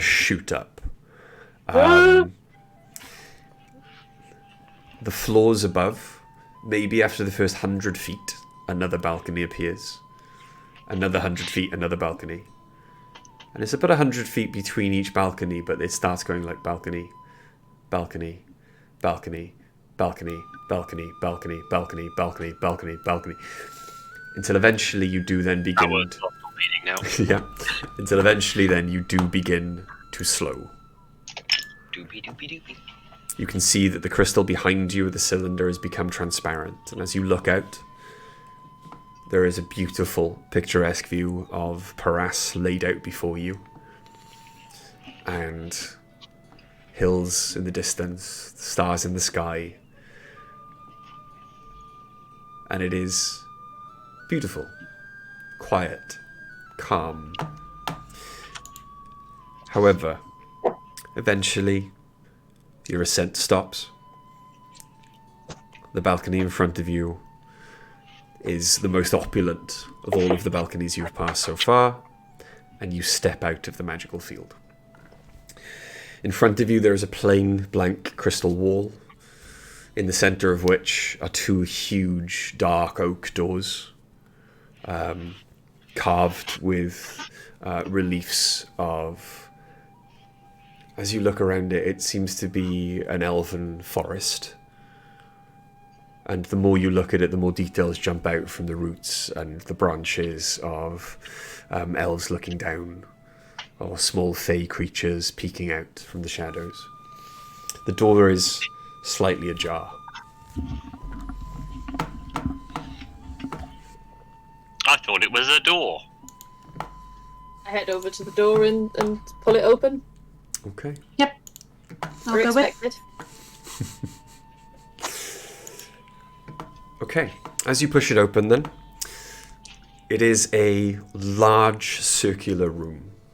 You can see on the direct opposite side banners hanging down, maybe 100 feet long, from a ceiling high up in the darkness. You can see then the royal seal, beautifully embroidered. The banners appear to wave as if there is wind in this room, but you cannot feel a breeze. In the center of the room, in the center of the marble floor, you can see there is an altar. It's a circular altar. Seems to have been hastily erected. And around the altar is a magical symbol painted on the ground in what appears to be blood. Kneeling at the altar, facing away from you, in a beautiful red velvet robe, is a humanoid figure. Hello? Hi.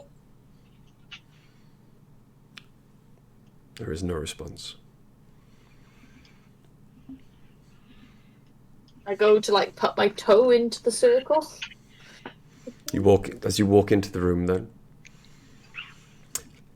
the symbol itself is a six-pointed star. There are many, with a circle around it, there are many, many symbols scrawled in blood around that as well. However, each point has a candle on it, and none of those candles are lit.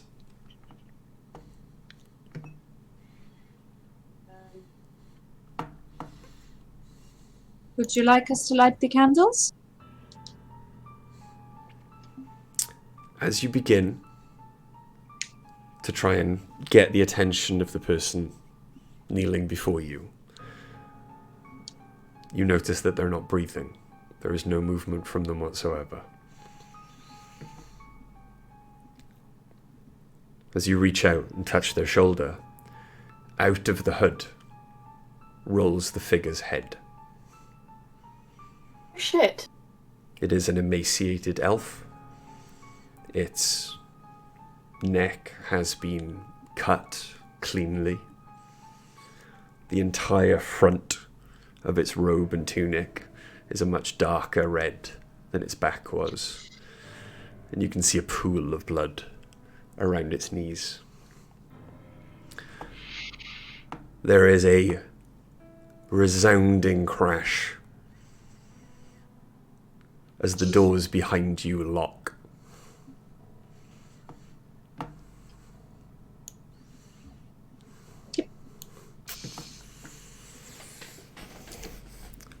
you hear a sound like a wind whipping up that turns into a hiss, like the beginning of someone whispering something foul, and a voice from every corner of the room. My master has told me to ignore you. I am not petty, but your inconveniences turned to insults, turned to actively attempting to thwart our plans. And so, I'm afraid you cannot be allowed to live any longer. You can't be allowed to live. He's not alive. Well, let us see who leaves this room. I activate Guardian Armor.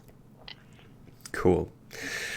And from the ceiling, falling down, until they stop an inch above the altar, landing on it, is the Grand Inquisitor. His black robe acting almost like a parachute.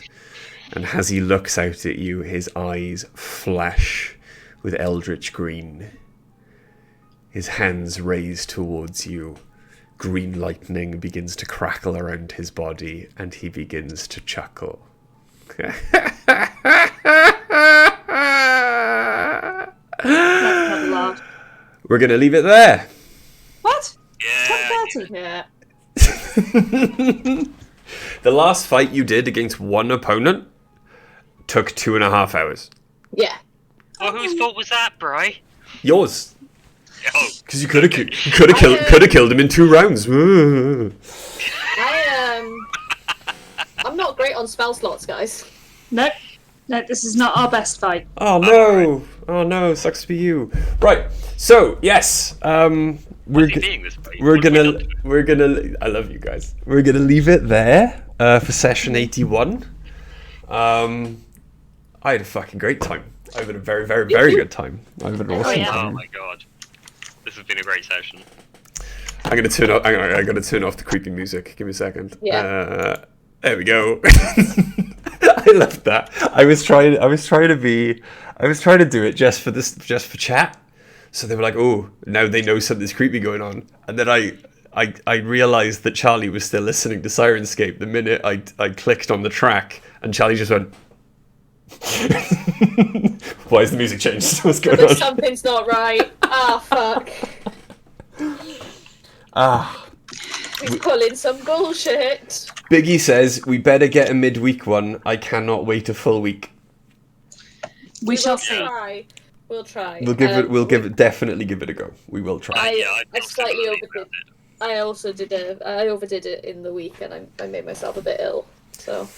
But we will definitely attempt to, because I'm loving the steam we've got right now. I'm loving this. As much done before I go into labour. Yeah. We're trying. We're really trying to finish at least the arc. But also not to make it like 6 exciting weeks. enough to make you go into labour. Yeah, that would be a surprise. First, Although it would keep you occupied during those early labour moments. Well, now I know that my ball is actually a decent height to sit at my desk. hey, if you go into labour during stream and the baby comes really quickly, first baby born on Twitch. Hey! Probably not. We don't I want might that. just turn off my camera. Yeah, for that. probably. Good plan. But yes, I really enjoyed that session. That was fun. But yeah, Fantastic. I hope everyone watching enjoyed as well. Obviously, please support the channel. There's a lot more D&D going on with AD this week. I can't believe AD's been invited to a game. AD's been invited to a games convention to run D&D for paying customers. I love this. It's amazing. That's brilliant, Stu. Thank you. That's really. Roll for dice. I've only just seen that. But yes, how dare you leave us with that cliffhanger? Because you gotta. I gotta. Got to be done, man. I need you guys to come back. Because they definitely would leave if we didn't do that. If it's a boring ending, they might just decide, I've had enough. But yes. Hey, if we kill the Grand Inquisitor, we can get Marcus out. Well, we'll find out. He's old and mostly dead already. It's fine. That definitely doesn't amount to being powerful in this game. I don't think anything that involves wisdom saving throws is going to be a good idea. No. I've had a really good time. I probably shouldn't try dominate monster. I've really enjoyed running this for you guys tonight, and for the last 81 sessions. But yes, we're going to sign off now. Left it there. Please join us. We will obviously update you in Discord whether we're going to be doing a midweek one or not. But if not, we will attempt, obviously, definitely to come back next week and find out what is going to happen with the Grand Inquisitor. But yeah, as always, we love you guys. Take care, stay safe, look after each other. Invite friends, grow the community. Yes. But yeah, take care, guys. We'll see you next time. Bye. Night night.